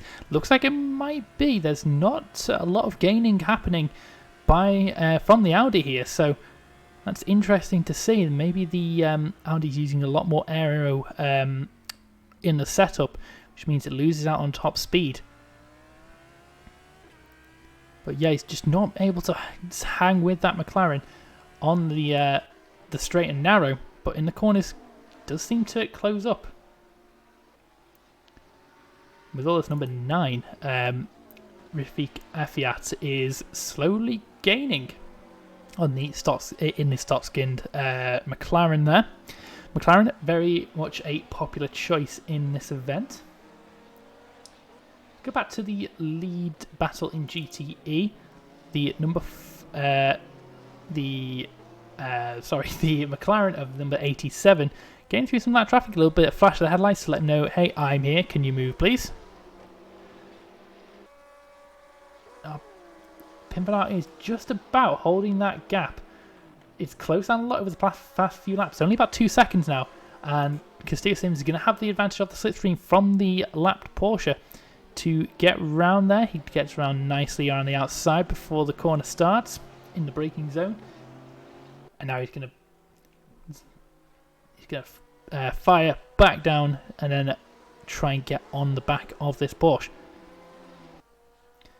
So they've just gone through the battle for 13th in class there between Alexander Romanenko and Rafael Carbollido. So those two are still going at it.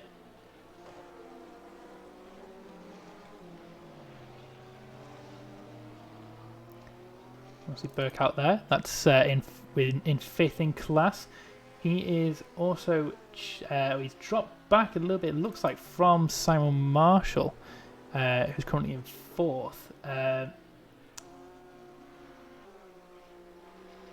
he's dropped back slightly. Simon Marshall is also again closing in on Gary Spieler in the 3rd position in GT3. That's a nice little stutter for you there. Thank you, game.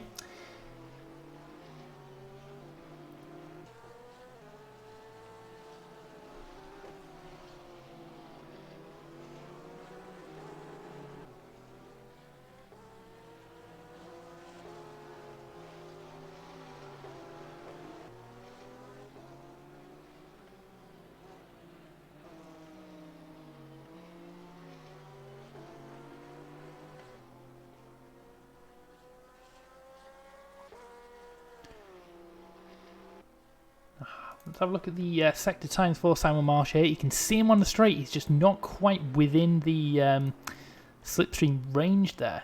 But let's have a look at the gap here. Simon Marsh are currently 3 seconds or thereabouts off the back of Gregor Bulat, so well within striking distance. The last lap's from either driver. Simon Marshall there is not coming up on live timing because live timing hates me. But yeah, he is there or thereabouts with Gregor Bulat, but he needs to pull that little bit extra out just to get that advantage and close up on the back and challenge for the manoeuvre, and that would then mean a podium place is on the cards for the Aston Martin. The battle for the leading GT3 is starting to hot up as well. It's getting a lot closer. Is Dennis Castillo-Sims to Pim van Ark. Under 2 seconds the gap now, so might just be able to benefit from the slipstream from Pim van Ark on the back straight. We know how good of an opportunity for overtaking that first corner is, so he'll want to get as close as possible and go for a Ricciardo-esque outbraking manoeuvre into the first corner if he can. But I don't think he's going to quite be close enough on this lap. Have to wait and see. But within a few laps this could all come to a head and there could be a fight for position here.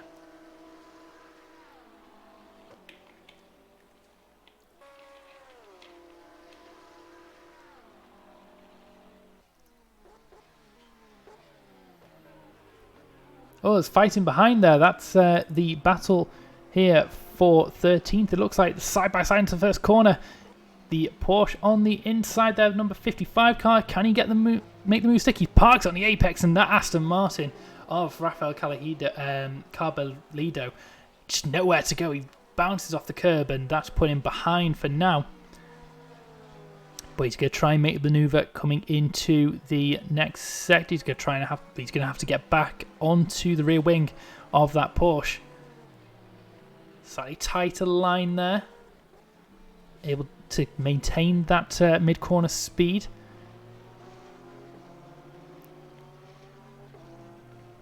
Let's ride on board with Carbollido here. See how he's doing.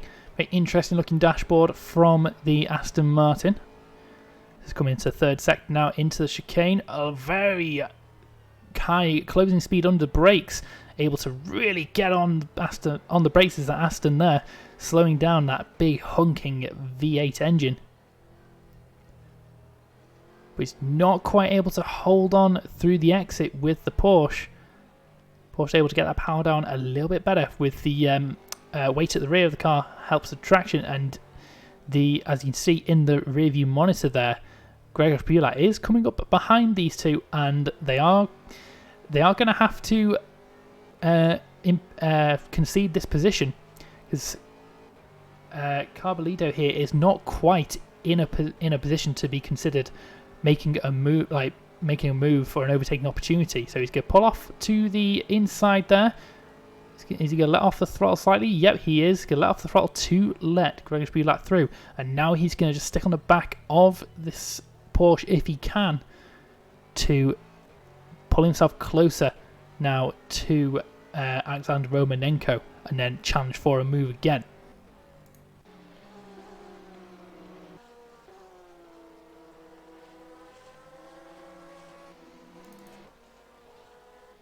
Oh, what's happened here?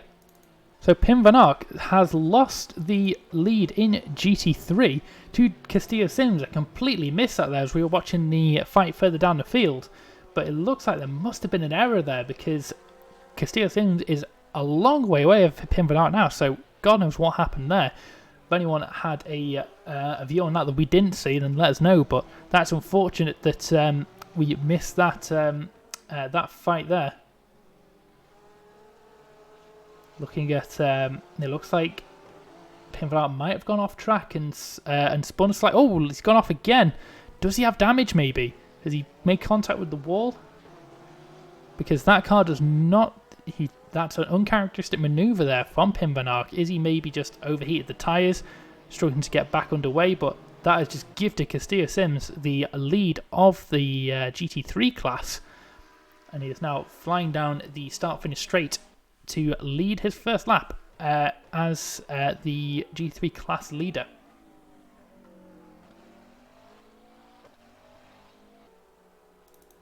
that has put Gregor Buehler into contention here for a second place if he can get behind the number 57 Pim van Aert quick enough.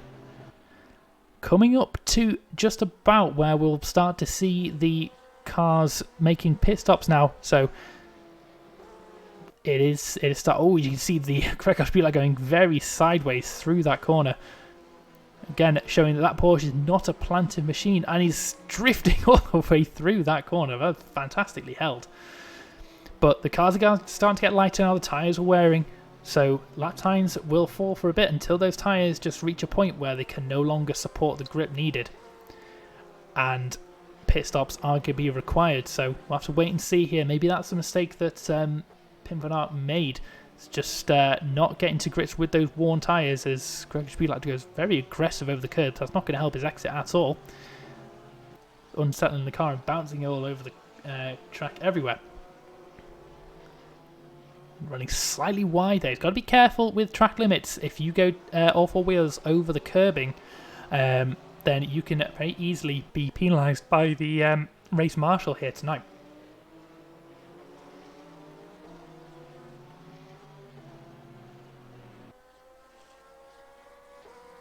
Again, all this, Simon Marshall just lurking in the background. He's been doing that all race, lurking in the back of the podium bunch, and he's looking to capitalise on any errors. So he's setting himself up to take a shock podium here if he can. Looks like there's a slow car, possibly.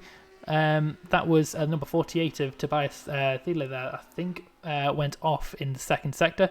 Back underway now. Very interesting colour scheme. They've got the nice pearlescent glow. Shame to see they are not at the sharp end of the field. Currently sitting in 12th in class. Go back to Simon Marshall. As this battle again for 13th in class is still raging. These two are providing some fantastic racing, swapping position over and over again. It's further down the field, but again it's still for points.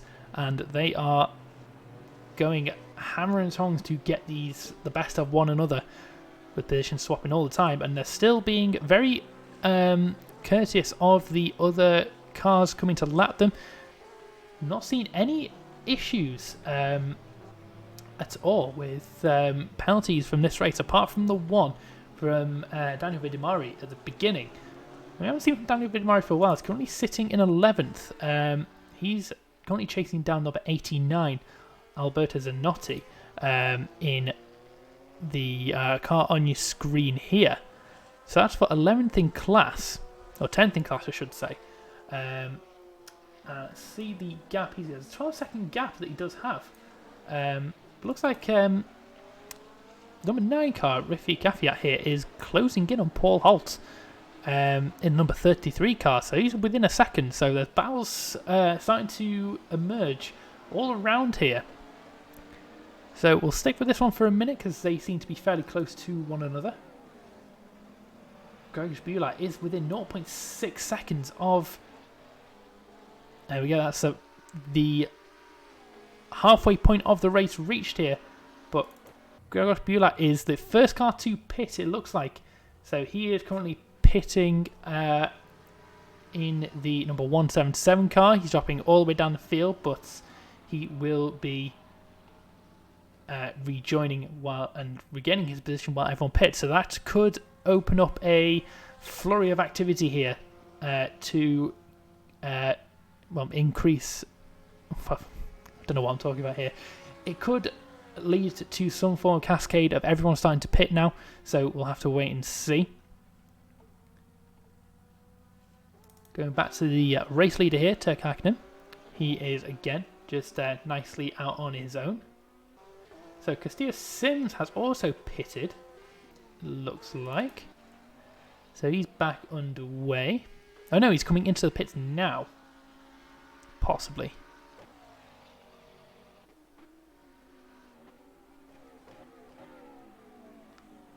Yeah, here he comes. So Pim van Aert's also pitted. So the top drivers are all starting to pit now. Simon Marshall also in the pit as well. So here we go. So the GT3s are starting to pit. Look at them all in the background there of that shot, just diving into the pits. Paul Holt as well, coming out of the pit. He's made his stop. Oh, what's that? It was the... Who was that going past? That was Tobias Steele in the pit lane. He completely missed his pit box. Fortunately, there's no one in the pit lane to run over by going backwards in the sim, but that was interesting to see. He's completely missed that altogether.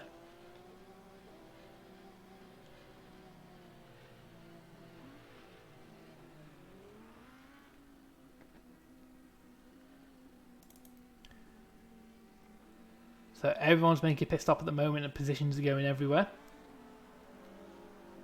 But we'll stick with the race leader at the moment. He's going on again, so he clearly can run for longer than an hour in that GT500.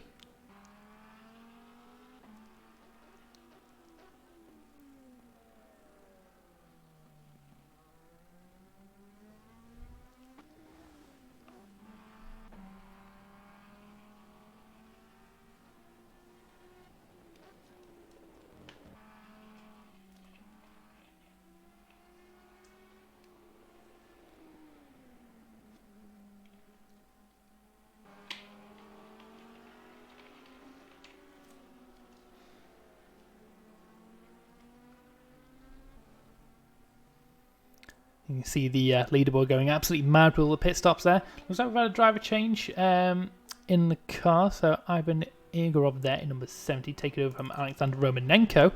Right behind the fellow Porsche there of number 99. So he's now in the car and looking to take the fight back to the Aston Martin of Rafael Carvalho, who is also still in the car, I believe.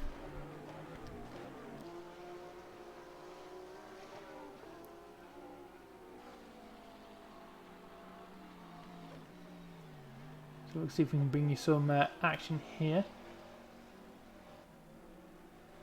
So number 11 car, Martin Ulrich, right behind the McLaren here of Valtteri Karjalainen. This is for position. This will be what looks like 8th in class here. So number 17 fighting for 8th.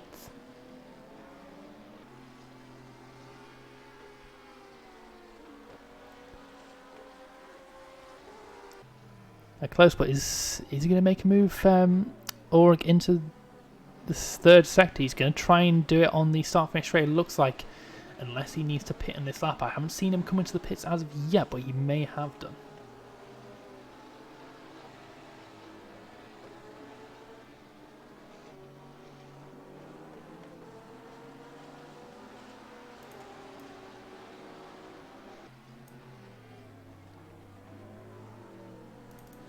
Now Chris Gonzalez is in the car now for the number 57. Out for Pin Van Ark, and he's fighting with Castillo Sims at the moment. This is for position. This is, it looks like Bulak got the better of these two. He's now in the lead for the race. Well, for the GT3 class. I'm not sure if he has pitted yet. I will have to confirm that. But this is all for position now. Simon Marshall just on the back of this again. But oh, that's Castillo Sims going very wide. That will hurt his run absolutely, but he's able to maintain the position for now. To keep very careful. Is the 57 very late on the brakes, diving into that corner there. You can see the nose dipping, but that's be careful. The tyres are still cold. The cars will be heavy with fuel again, so they'll need to take it easy for the first couple of laps and make sure that they can carry on in this race. Don't want to make any silly mistakes on cold tyres. But Ezio Gonzalez at the moment currently in the race lead, although he has not pitted as of yet. Now with Turkey Hakkinen is currently in the pits. Gregor Bulak continuing on, so I think he might have pitted, but the labelling on the display is not working. Shocking. Okay, see if we can find any information that he has.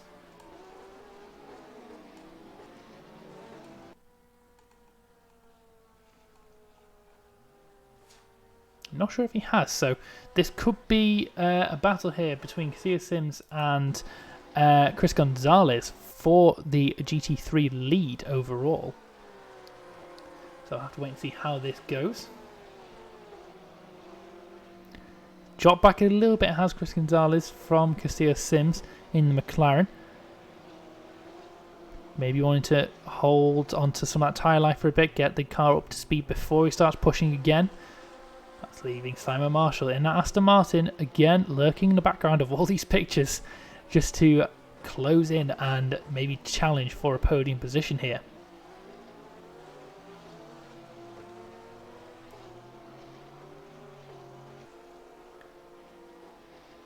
So Gregor Spulak has actually pitted. So that's worked out very well for him. He's managed to jump he's managed to jump 2 drivers and get himself into the lead of his class. So very well done from Gregor Spulak there in the pit stops. But he's going to have to really push now because the other 2 drivers, Castillo Sims and Chris Gonzalez, still very close behind him. Yep, we're right on board with the number 57. I'll leave you with the noise of that screaming Porsche engine for a lap or so. So I will see you all very shortly.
I was on board for a lap with Chris Gonzalez in the Porsche 911 GT3 car, the number 57. So the battle for the lead there is starting to close in because Sims is starting to reel in Bulak ever so slightly, so he does have the pace to take the lead back. Can he make the move though? He's done it once before. Can he do it again? But it wasn't easy for Castillo Sims. Bulak did make it quite difficult for him to get past with some very robust manoeuvres.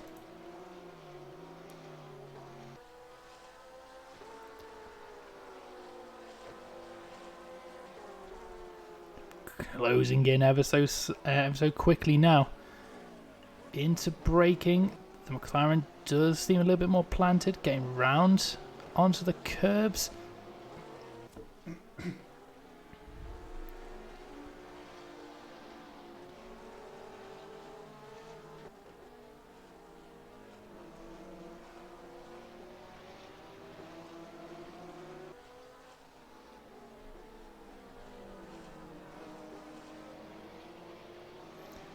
Now this is going to be interesting going on to the start-finish straight now. Deep in the slipstream now is Castillo Sims. Can he make the move on Bulak into the first corner? Can he get it done before the line? We know how quick that Porsche is in a straight line. So we'll see. The McLaren's closing. He's closing in further. Defensive therefore. Gregor Spulak sticking it in the middle of the track. He's now got the inside for turn 1. Outbraking. Can he do it? And Castillo Sims just holding off on the outside. They're still side by side coming out the first corner. They'll have to sort this out coming into the second corner. Castillo Sims does have the inside line for this. Bulak's going to have to make a very brave move on the outside. He can't quite do it. Castillo Sims does take the lead for GT3, but I don't feel this is over as of yet because Gregor Spielert is still right behind him. So we'll have to keep an eye on this. Can he get that position back? We know how quick Castillo Sims has been all race, but Gregor Spielert has not been the easiest person to overtake and let a position go. So he's still behind him. He's still within striking distance on the final. For the first corner, if he can maintain that gap, he can break very late into the chicane here, getting right on the back of the McLaren. Can he get the exit speed though? He can't quite hold it on the exit, but he's still within that striking distance. So we'll have to maintain that coming through the final sector here. Tight twist. He's gone wide. He's gone wide. As Gregor Spielert, he's lost a little bit of time there. He's managing to gather it back though. He's going to need to stay within that striking distance so he can make that lunge into T1 if he can. Coming through the final corner now onto the back straight. He's going to use that power of the Porsche and the traction that it does have to bring him ever so closer to that McLaren.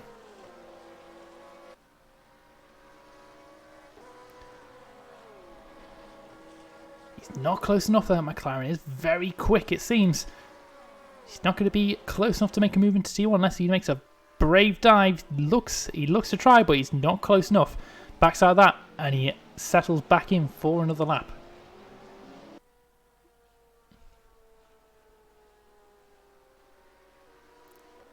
And then that Chris Gonzalez just behind is keeping an eye on this. If there's any mistakes, he's going to capitalise on it.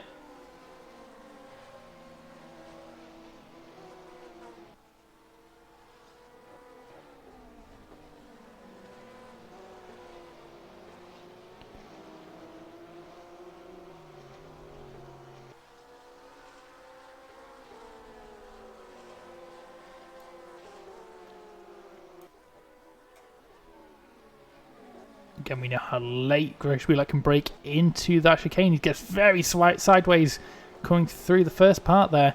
He lost a bit of time to the McLaren. Can he gather that back up coming through the final sector? Looks like the McLaren does have the advantage through this sector. It seems a lot more planted than the Porsche does. It's a bit of a handful, it looks like, to drive. You can see the driver in the car just waving his arms around.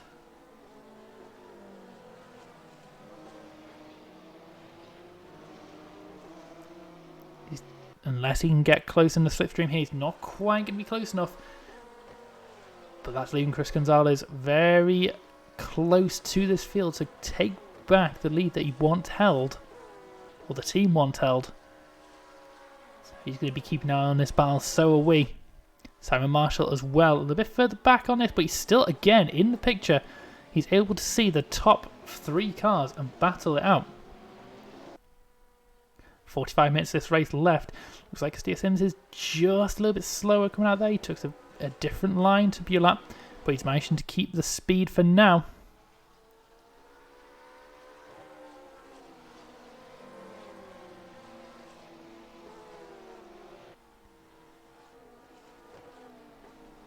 It's a fantastic battle for the GT3 class lead here. See if there's any further action down the field. This looks like it might be one of the closest battles we have at this time. All 19 drivers, 19 out of 20 drivers are still running at the moment. So we'll have to see if that continues. But fantastic racing so far. It's been all very clean and very competitive. So well done, lads. Let's keep it going. Got 44 minutes of this race remaining. It does fly by when there's action going on. See Chris Gonzalez here. He's just behind this action. With Danny Ridimari the lap down behind him there, keeping him just keeping some company, and then in the background the lurking shark. There's Simon Marshall. Keep an eye on proceedings and ready to pounce if the moment strikes. Gregor Spielert is losing a little bit of time now over Castillo Sims. He seems to be pulling away. So it doesn't like Spielert's quite got the grip and the speed that he'd like to keep up.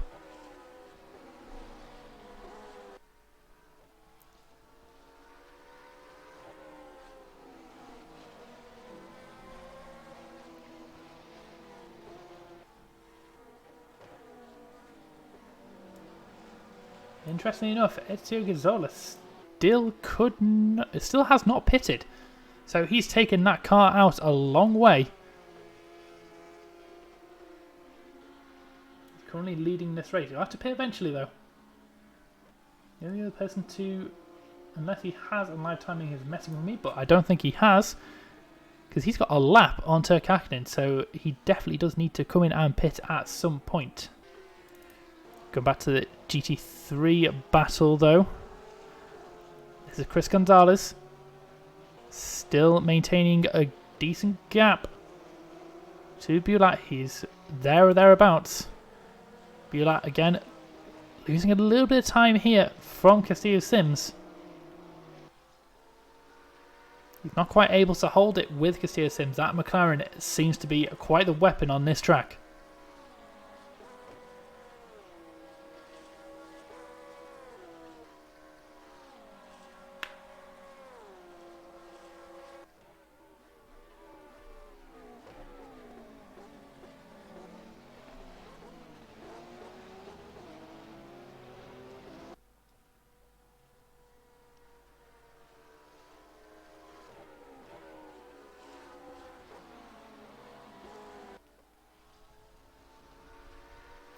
Things seem to be calming down ever so slightly in this race now. So let's take a moment to breathe. It's been quite the quite the very exciting race, especially in the GT3 category. Been fights for the lead. There's been jumping around in the pits. Fantastic from Gregor Spielak to actually get the one over on everybody in the pit stops. But it looks like Stevens might have had an issue. Looking back on the in the Discord chat here, he might have been caught up by someone else in his pit box, which is rather strange.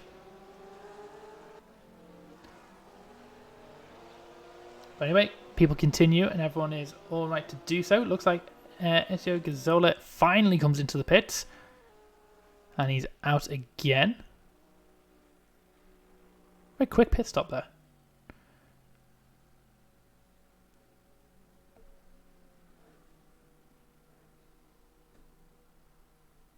"44-second pit stop for Ezio Gazzola there, so he's done very well. He maintains the lead from Turk Hakkinen. Where's Turk Hakkinen? He is miles away. He's still coming through the last sector, so interesting turn of events here. Turk Hakkinen has lost out on a lot of time here to Ezio Gazzola, who's made a pit stop and has come out ahead by quite a margin. He's still got about 40 seconds to Turk Hakkinen, so I have no idea what's happened there, and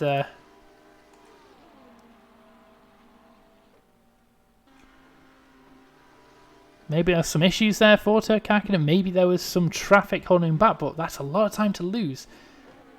Now it's updated now. It's only about 20 seconds is the gap, possibly. Don't live time is being rather strange.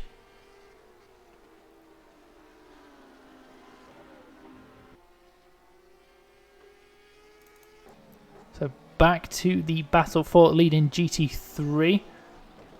It'll just be like continuing to throw that car through the chicane into the third sector.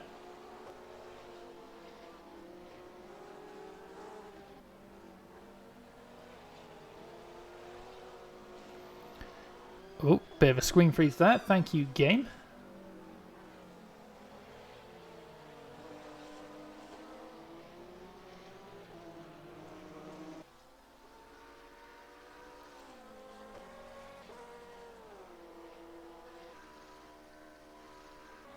Another screen freeze. Thank you, game. It's going well.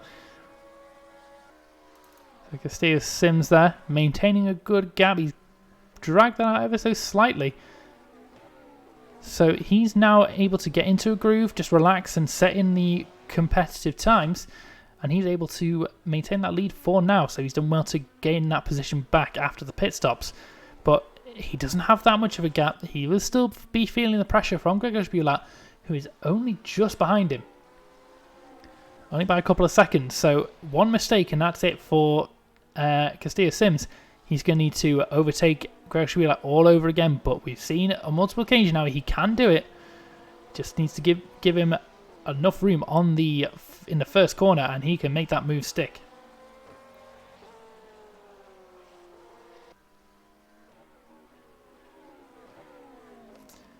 Let's have a look at Turkey Hakkinen here. He's going to be pushing hard now to get that position back. He's got a lot of speed, does Turkey Hakkinen.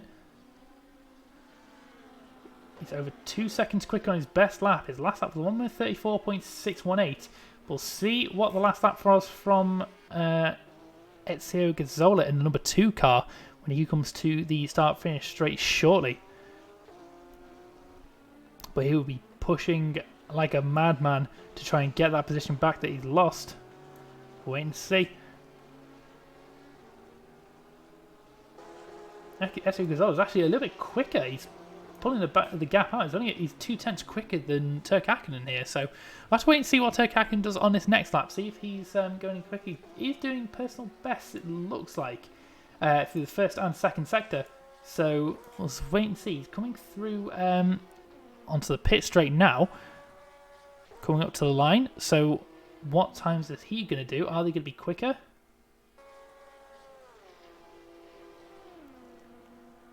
And they are. So that was 4/10 of a second quicker than Ezio Gazzola in first place. But that's not a huge, margin. So there's still a good 25 seconds between the two drivers. If not more, maybe it's more about 30 seconds actually, because live timing is messing up on me.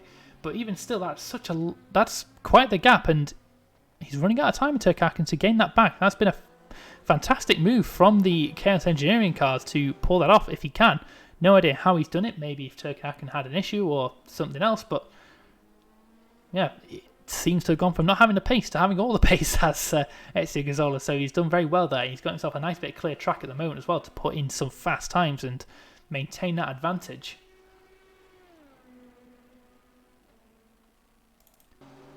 So looking at Simon Marshall here, who is ever so slowly closing in on the back of Chris Gonzalez, number 57 car. He's currently about 2.5 seconds back.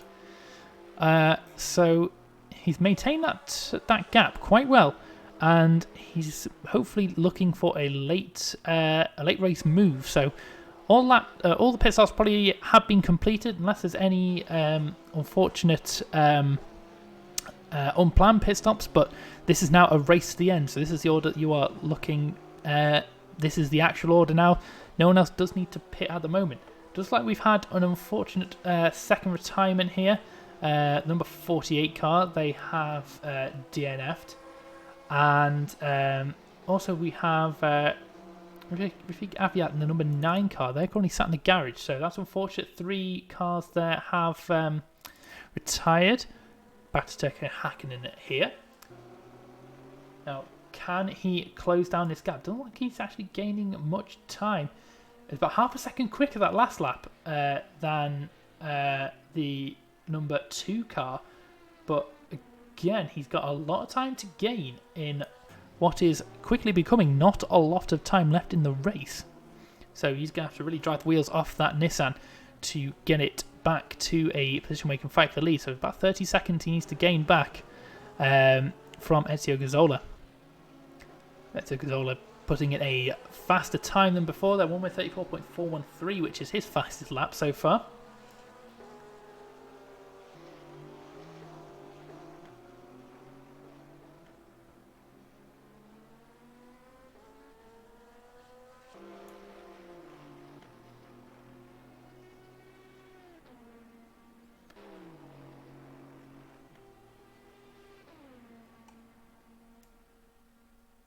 There's a little battle seems to be developing further down the field again between these two cars. The number 55 here is getting very much in the way of the Chaos Engineering car there as it goes through. No damage done though, just a little bit of holding on, but unfortunately it looks like the number 2 car didn't quite read the traffic correctly there, but that's cost them both a little bit of time. But they've been fighting all race so far. A little bit wide into the chicane does the 55 come there, but carries on regardless. But yeah, they've been swapping positions all race so far in the lower ends of the field. So that's between Ivan Igorov and this car here, Alicia. No, not Alicia Filito. Rafael Carbolito. That's the number 72 Aston Martin, so the second Aston Martin in this field. 30 seconds the gap now between the leader and well, this car here, the leader, and Turkka Häkkinen. So that's slowly coming down ever so slightly, but not quite enough at this stage. Turkka Häkkinen really does need to get on with it if he wants to get this position back.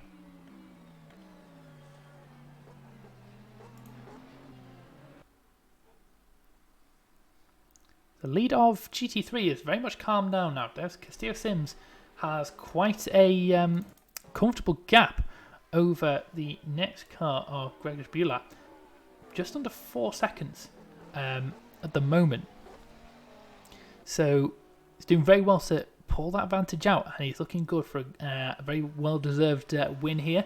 He'll be wanting to maintain this pace throughout the race, though. We'll see if Grzegorz Bula can pull that back towards the latter stages of the race. He's just outside of striking distance at the moment, but if he carries on, then if he can pull that back, then he may be able to bring that in.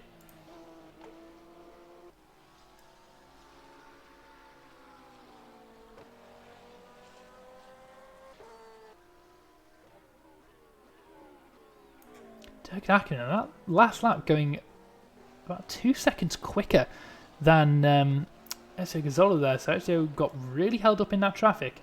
But let's see where Turkka Häkkinen is at the moment. He is coming up on GT3 traffic through what is arguably the worst part of the circuit to meet that traffic through the very slow speed, tight and twisty areas where the GT500s don't really have that much of an advantage. The acceleration is there, but it's just not quite enough to get through the traffic quickly. So he will want to come across these more on the on this part of the track here through the start-finish straight, where he can use the power and the slipstream to get up ahead easier, and through the high downforce areas where he can go round the cars offline and still maintain that position. But as we've seen, it's very difficult to actually keep this car on track. Definitely not as planted as modern prototypes and the likes, because this car, even though it's the fastest class here, it does meet fairly old regulations. It's one of the stock cars from Rfactor2, which has been around for some time and is rather dated, but still a fantastic car to drive, as he goes ever so slightly wide through the left-hander there, high-speed left-hander. But yeah, it's a fun car to drive still. It's very, very quick, and is absolutely a blast to watch and to listen to as well.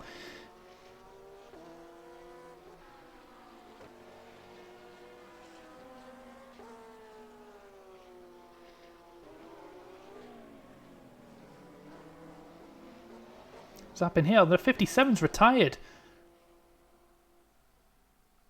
Oh no, sorry about that, guys. That is absolutely awful. So that then put Simon Marshall, as he's been doing for the entire race, just waiting for an issue to occur. He's capitalised on that, and he is now in third position. So that's a fantastic result for the Rookie Monster team at the unfortunate expense of the number 57 car, which was going strong for the entire race.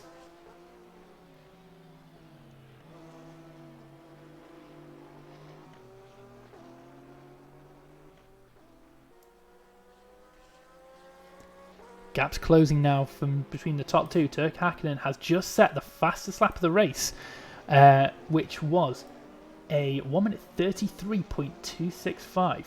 So that was a full 2 seconds quicker again than Ezio Gazzola. So it's taking a little bit of time for Turkka Häkkinen to get into the groove now, but he is starting to reel him in, and he's getting some good luck with traffic. There's still 26 seconds to find though, and 28 minutes left of the race. So he could do it.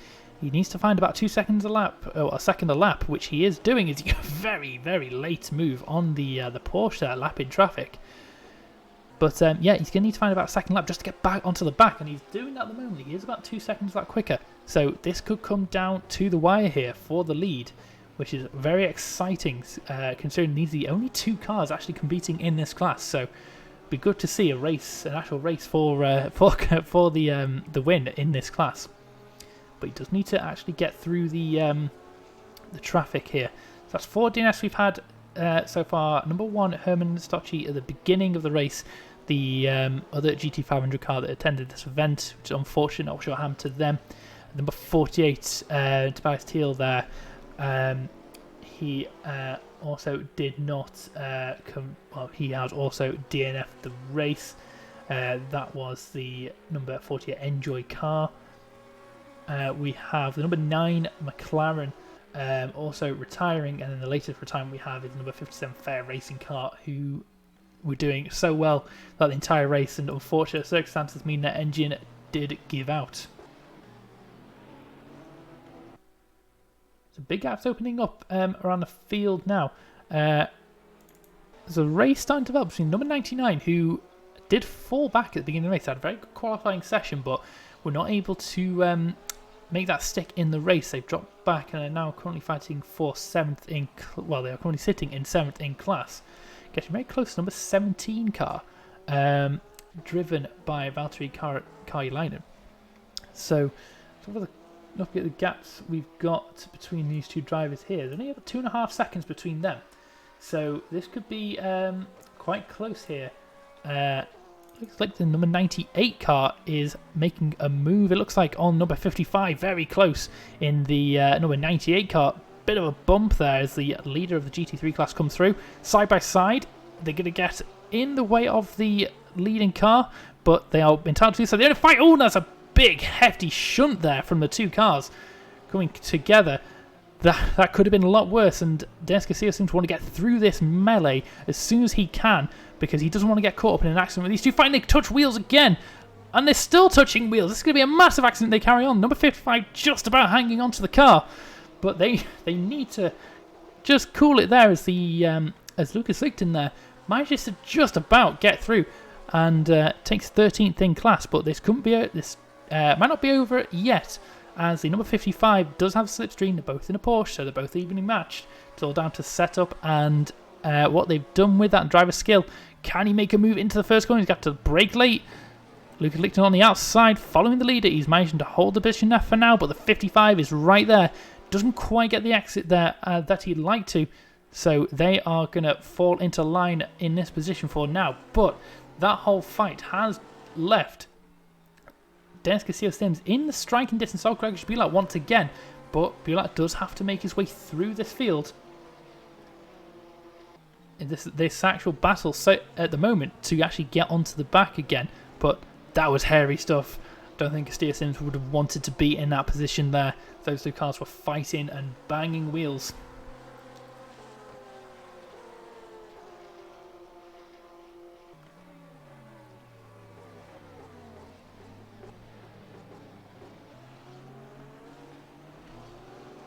Gap still hovering around 25 seconds at the moment for Turk Hakkinen. He is closing in at about a second a lap, but can he actually get that down? He needs to go a little bit quicker. He can catch up by the end of the race, but he needs to get that little bit extra pace, does he, to actually get the move, give himself the move, time to make the move, I should say, before the end of the race, because at this stage he's going to be on the back of Ezio Gazzola come the end of the race. So he needs to pull it out a little bit more here, it looks like, if he wants to get that position back. But this could lead to a very interesting end to the race.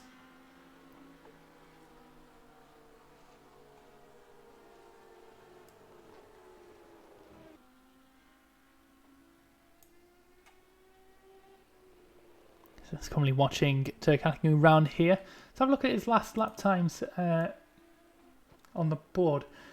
His last lap was a 1 minute 33.966, and the race leader number 2, Kirsten Duran, did a 1 minute 34.486. So it's only about half a second quicker. So it could have been traffic, could have been anything that's done that, but he's not closing the gap as quickly as he'd like to. And at this rate, he's not going to be able to get the time back before the end of the race.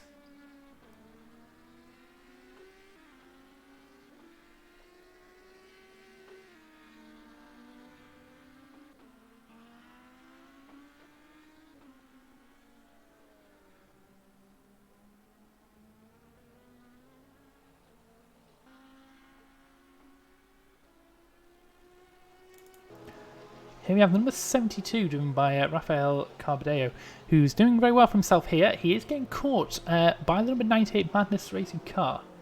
Ever so slightly here. So that Madness car is very quick in these closing stages of the race. Let's see if he can get any closer. You've got the Gregor Bilat in second place in class, who is in between these two cars. You want to get by the Aston Martin as soon as possible.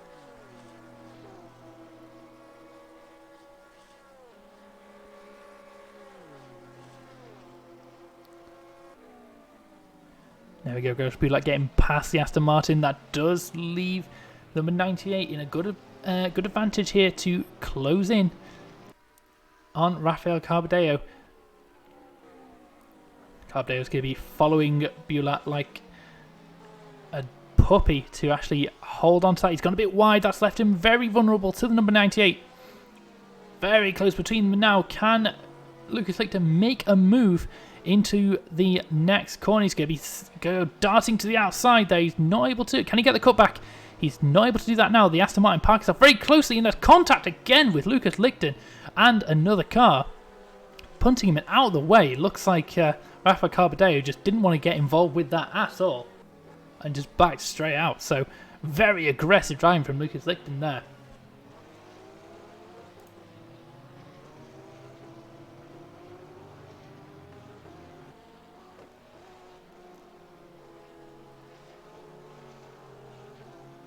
See if we've got any more battles brewing on track.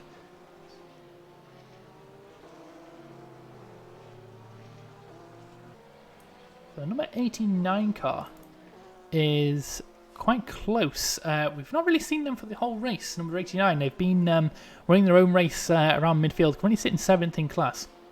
Currently closing on number 17 car, driven by Valtteri Karjalainen.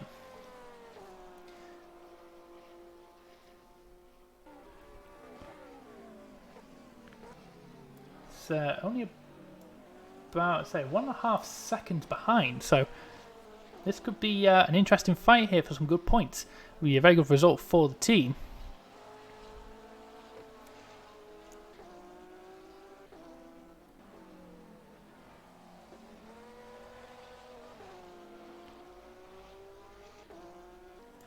Gap's coming down a little bit more between the top two cars now. Turk Hakkinen is currently about 24 seconds. He's gained about a second, but that's not enough at this stage. He's only got 20 minutes of race left, so he needs to pull out a bit more, close to 2 seconds lap to get anywhere near Zola now.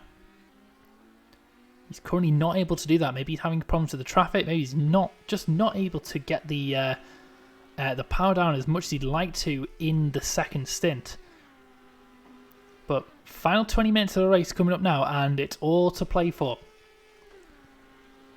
Between both classes, there's not much of a gap. Gregor Bilat is only about 2.5 seconds behind Castillo Sims after the incident involving lap traffic, the number 98 and 55. He's closed up a little bit more, but yeah, Bilat's just there or thereabouts. Again, ready to strike if any more issues are to hit the McLaren. We have Simon Marshall in third place there again, just there or thereabouts. He's had a very intelligent race. He's sat back, he's watched all the carnage unfold, and he's inherited a couple of good positions. Currently sitting in third place in class after the unfortunate end to Chris Gonzalez.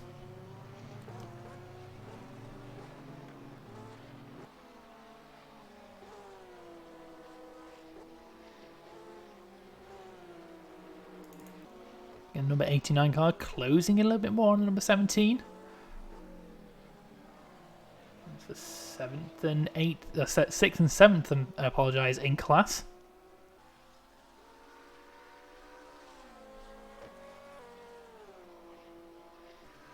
You can see we might just get the very last bit of a slipstream coming through the start finish straight here, but he's not going to be close enough to make a move into T1. Keep an eye on that as they get a little bit closer towards the end of the race. 18 minutes to go.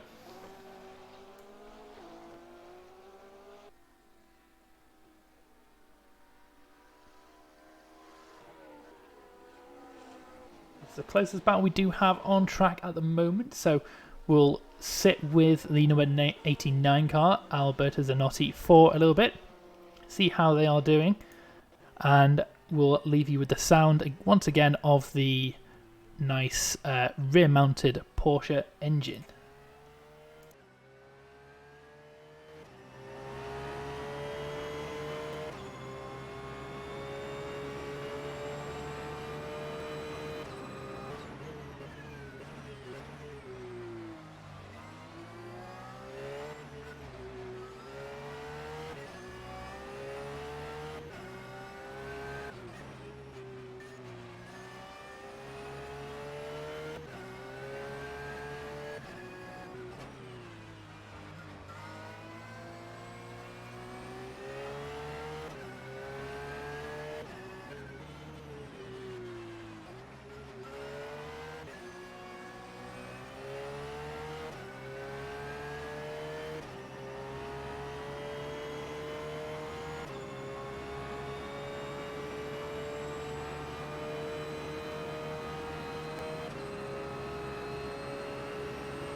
So on board with number 89 car, driven by Alberto Zanotti in the fantastic Porsche 911 GT3.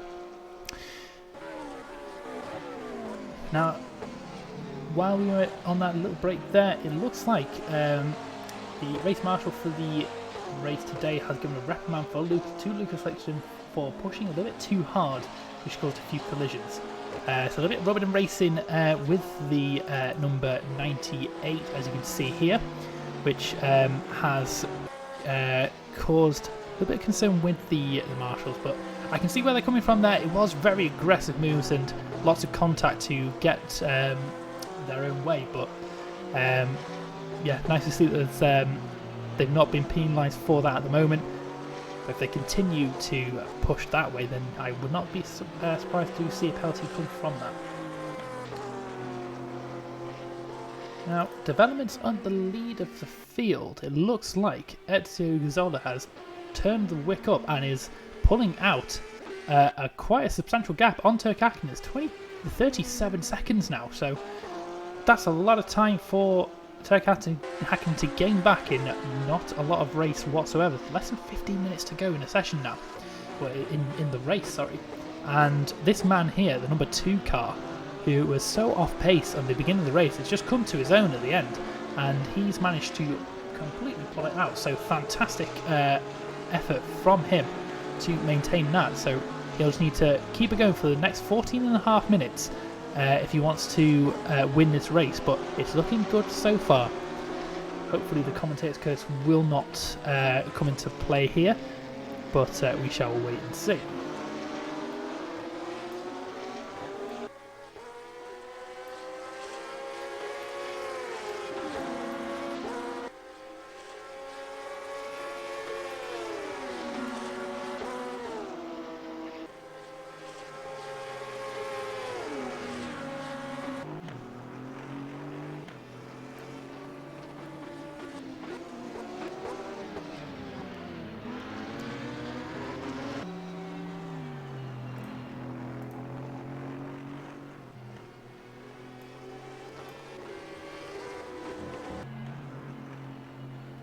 So the closest battle we have on track at the moment, back between the number 117 Gregor Bulat and Dennis Castillo Sims for the lead of GT3. So only a few seconds between these two cars. So they've been at each other pretty much the whole race. There's only about say 2.5 seconds between those. But very interesting to see if Rfactor2 can actually pull that back towards the end of the race. Maybe he's just holding back and hoping that those tyres will have the life in them to attack at the end of the race, but he is getting caught. Look at that by Simon Marshall. Simon Marshall's closer than he's been for a long time. So this could be interesting. So maybe Rfactor2 is starting to lose pace a little bit. Well, number 41 has decided, right, I've held back long enough. I want to go for something more. So let's see how this plays out towards the end of the race. He's been close for the whole race and it's worked in his favour, which goes to show endurance racing, you just need to be there or thereabouts. Outright speed means well, not that much in terms of endurance racing, because anything can happen, especially in the longer races. You could technically class this as a sprint race. It is just a little bit longer than a standard Grand Prix. But yeah, he's done well, Simon Marshall, in that Rookie Monster car, bringing it to the end. It's nice to see a different bunch of chassis making up the top 3 places as well in GT3. So you've got McLaren on in first place, then we have the Porsche in second, and this Aston Martin in third. So fantastic to see a good mix of chassis. So the balance of performance has actually been quite good between this group of cars.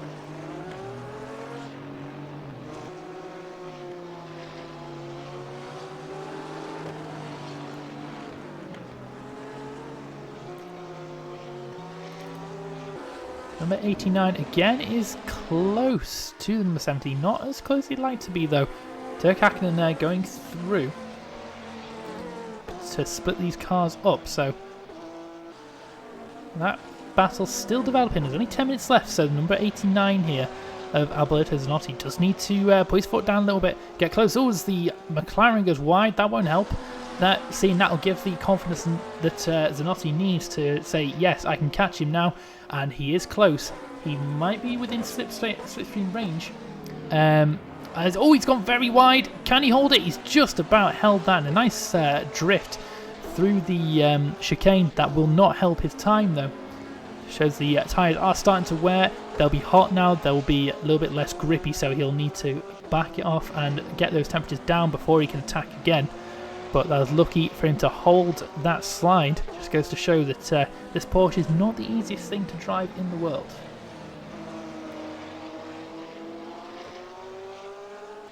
He is only about a second behind though, so he's not lost out too much. Just makes you think what could have been on this lap if he'd held it at that chicane. But he might just have a little bit of slipstream coming through this straight here. You could try and definitely not going to be close enough to make a move into the first corner, but it does leave him with a good option to attack towards the end of the lap. 10 minutes of the race remaining now. So there's 10 minutes left, and the gap between the top 2 drivers of the race, the last remaining GT500 class, is still 35 seconds. So Dirk Hakkinen just has not been able to put that pace together that he wanted to.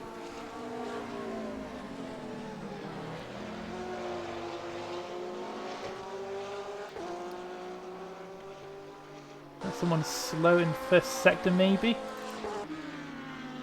Oh, that's a big accident for Filito. He's had a big off somewhere and he's now missing his rear wing. He's going to have difficulty keeping that Audi on the track. He's missing a wheel as well. That's a very badly damaged Audi, and he's going to hope he can get that back to the pits. To complete the race, he's going to slide across the racing line, park it pretty much on the apex. So he needs to be very careful what he's doing. He needs to slow down, keep it off the racing line, and just get it to the pits. Because he's got this far. He's 9 minutes from the end of the race, and he's ended up putting that car in the wall somewhere. Not sure what happened with that car. It might have been a mistake he made by himself, but that's not a good looking Audi.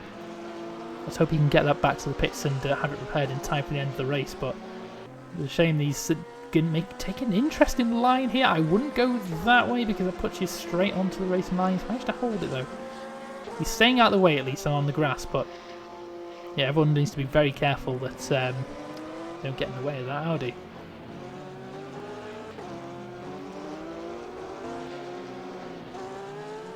Bouncing across the grass and straight onto the tarmac there, nearly a perpendicular angle. That's I admire his commitment to getting that thing back to the pits, but he is, I think he's lost a place there, Daniel Vidamari, possibly. I might be making that up though.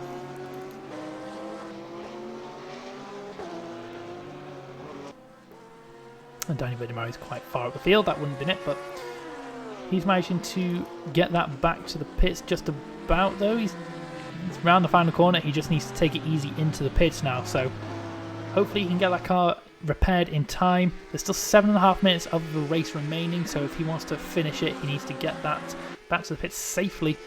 Very quick for a car. It's only got one wheel on the front. He's hit the barriers again. Can he get it stopped? He's going to hit the barrier in the pit lane.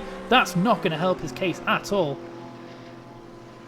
He really needed to slow down there. He's going to Austin Powers it in the pits, it looks like.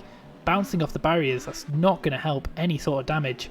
I'd be surprised if he can get that car back out before the race ends, but these Rfactor2 marshals, the mechanics, they work quickly.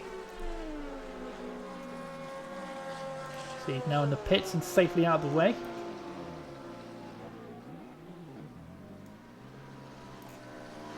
And that's this fight between Alberto Zanotti and Valtteri Karjalainen. They are still, again, there or thereabouts between each other, but Zanotti just can't quite get in there. He's struggling to keep that car. You see the driver's hands just soaring away at the wheel. He's really pushing that car and getting the most out of the grip. Through the fast right-hander and the left-hander, sorry, through the right-hander. Still within about 2 seconds of number 17 in front. So he's running out of time now. There's only 6 minutes of the race left. So he's got to make a move quick soon if he wants to get that other position.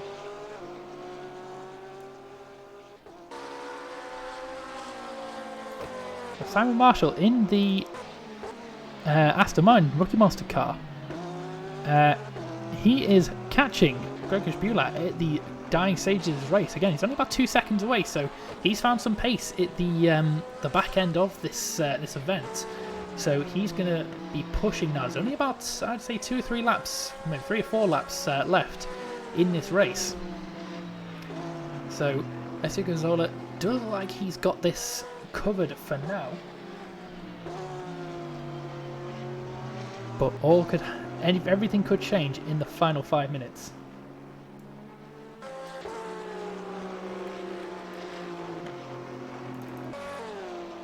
But it's not even closer now, within a second of the McLaren in front.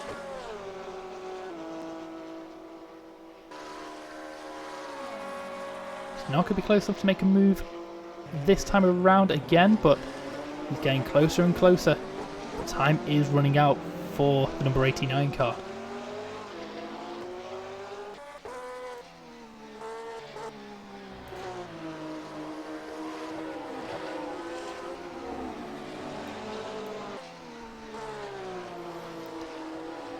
Final 5 minutes of the session now. It's all coming down to the wire. Steve Sims had a very good race. He's got a very good gap to Gregor Bulat behind him, so he just needs to bring that to the end of the race now. Only about 2 or 3 laps left for these cars now. So he just needs to hold off any charges from Gregor Bulat behind him. You see on your screen, Simon Marshall in that Aston Martin is close.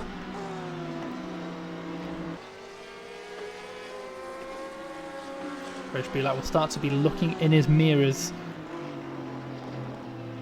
seeing that Aston Martin, trying to stay calm in that cockpit.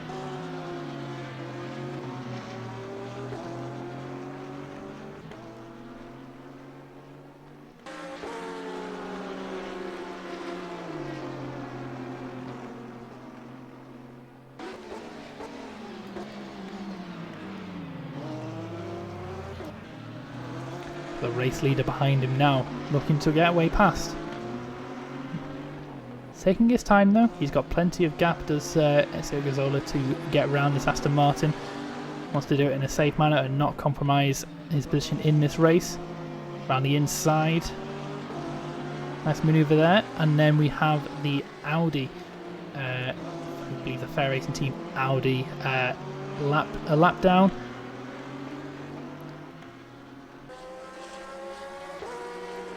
Simon Marsh will be using the slipstream of that Audi to get a little bit closer if he can, and then use the GT500 slipstream as well to pull up on Gregor Bulat if he can.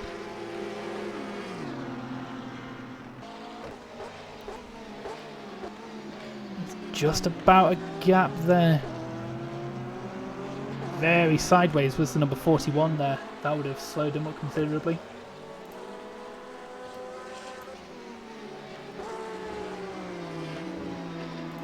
Number 89 again, as we look at them going very sideways through the right-hander there. Close again to the McLaren, but not quite close enough. Might be able to make a move into the final sector and into the first corner if they can get within that slipstream range. Go on to the start-finish straight now.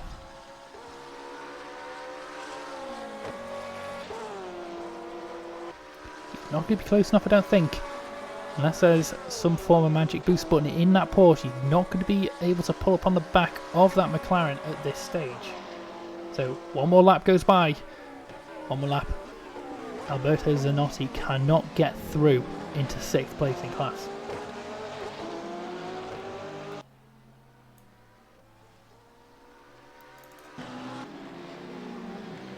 Simon Marshall ever closer. Let's ride on board with him for a second. He's just about within slipstream range, it looks like. He won't be close enough on this lap to make a move. Does the Aston Martin have the pull to bring him up to the Porsche on this lap? It doesn't look like he's closing at this stage.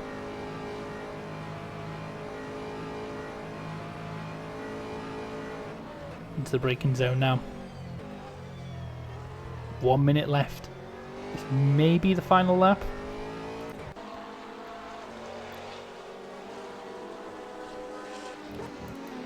Right on board with Ezio Gazzola here. Commanding second half of the race for him after his long run at the beginning of the race and then a fantastic pit stop. He's managed to get the advantage over Turkhaken. Turkhaken's not been able to respond. There were times where he was quicker, but he just couldn't put the pace down when he needed to. And Ezio Gazzola there, a fantastic result for Chaos Engineering if he can pull this off. 30 seconds of the race left. So we may go round for another lap. This may be the final lap. We'll stay on board with them for now.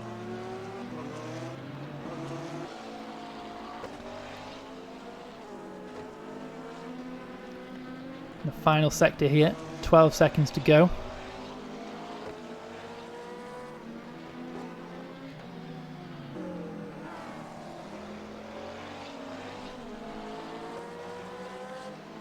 There we go, timer reaches 0.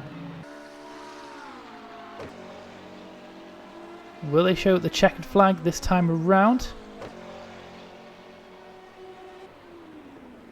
They will, and that will be Ezio Gazzola for the number 2 Chaos Engineering car taking a fantastic win in Fuji. Burnouts at the line to celebrate. What a brilliant move, brilliant race for him. And that's Gregor Bulat just about managing to hold off Simon Marshall for second place in GT3. Here comes Turkka Hakkinen now. He's coming around the final corner to take second place. It was his to lose, and unfortunately he did lose it, but a fantastic effort nonetheless for the Hydra car. And we have... and he peels off into the pits. Doesn't want to take the line, he just wants to get out of the car. Now Castillo Sims, who is one of the last cars on track now because he's only just ahead of the leader. He will be the winner of the GT3 class. Fantastic showing for him. Dominance shown throughout. He had a few issues at the pit stops, it looks like, which let Bulat get ahead of him, but a fantastic result for the number 87 car and the F1 Bros Racing team. Brilliant one all round, some fantastic moves and racecraft being shown by them. So this will be the final car to actually make the finish now. He comes around the final corner. Some swerves to celebrate. Well deserved. Fantastic race all round. So lots of action throughout the whole race there. It's been a fantastic evening of racing. So that will be all from us today. Thank you very much for joining us. Yeah, well done, Dennis. Two wins out of 2. Some burnouts to celebrate. Fantastic result for him. But that'll be the rest. Well, that'll be it for us tonight. Thank you very much for joining us for this event. We'll be back this time next week in Fuji. Not Fuji, we've just been to Fuji.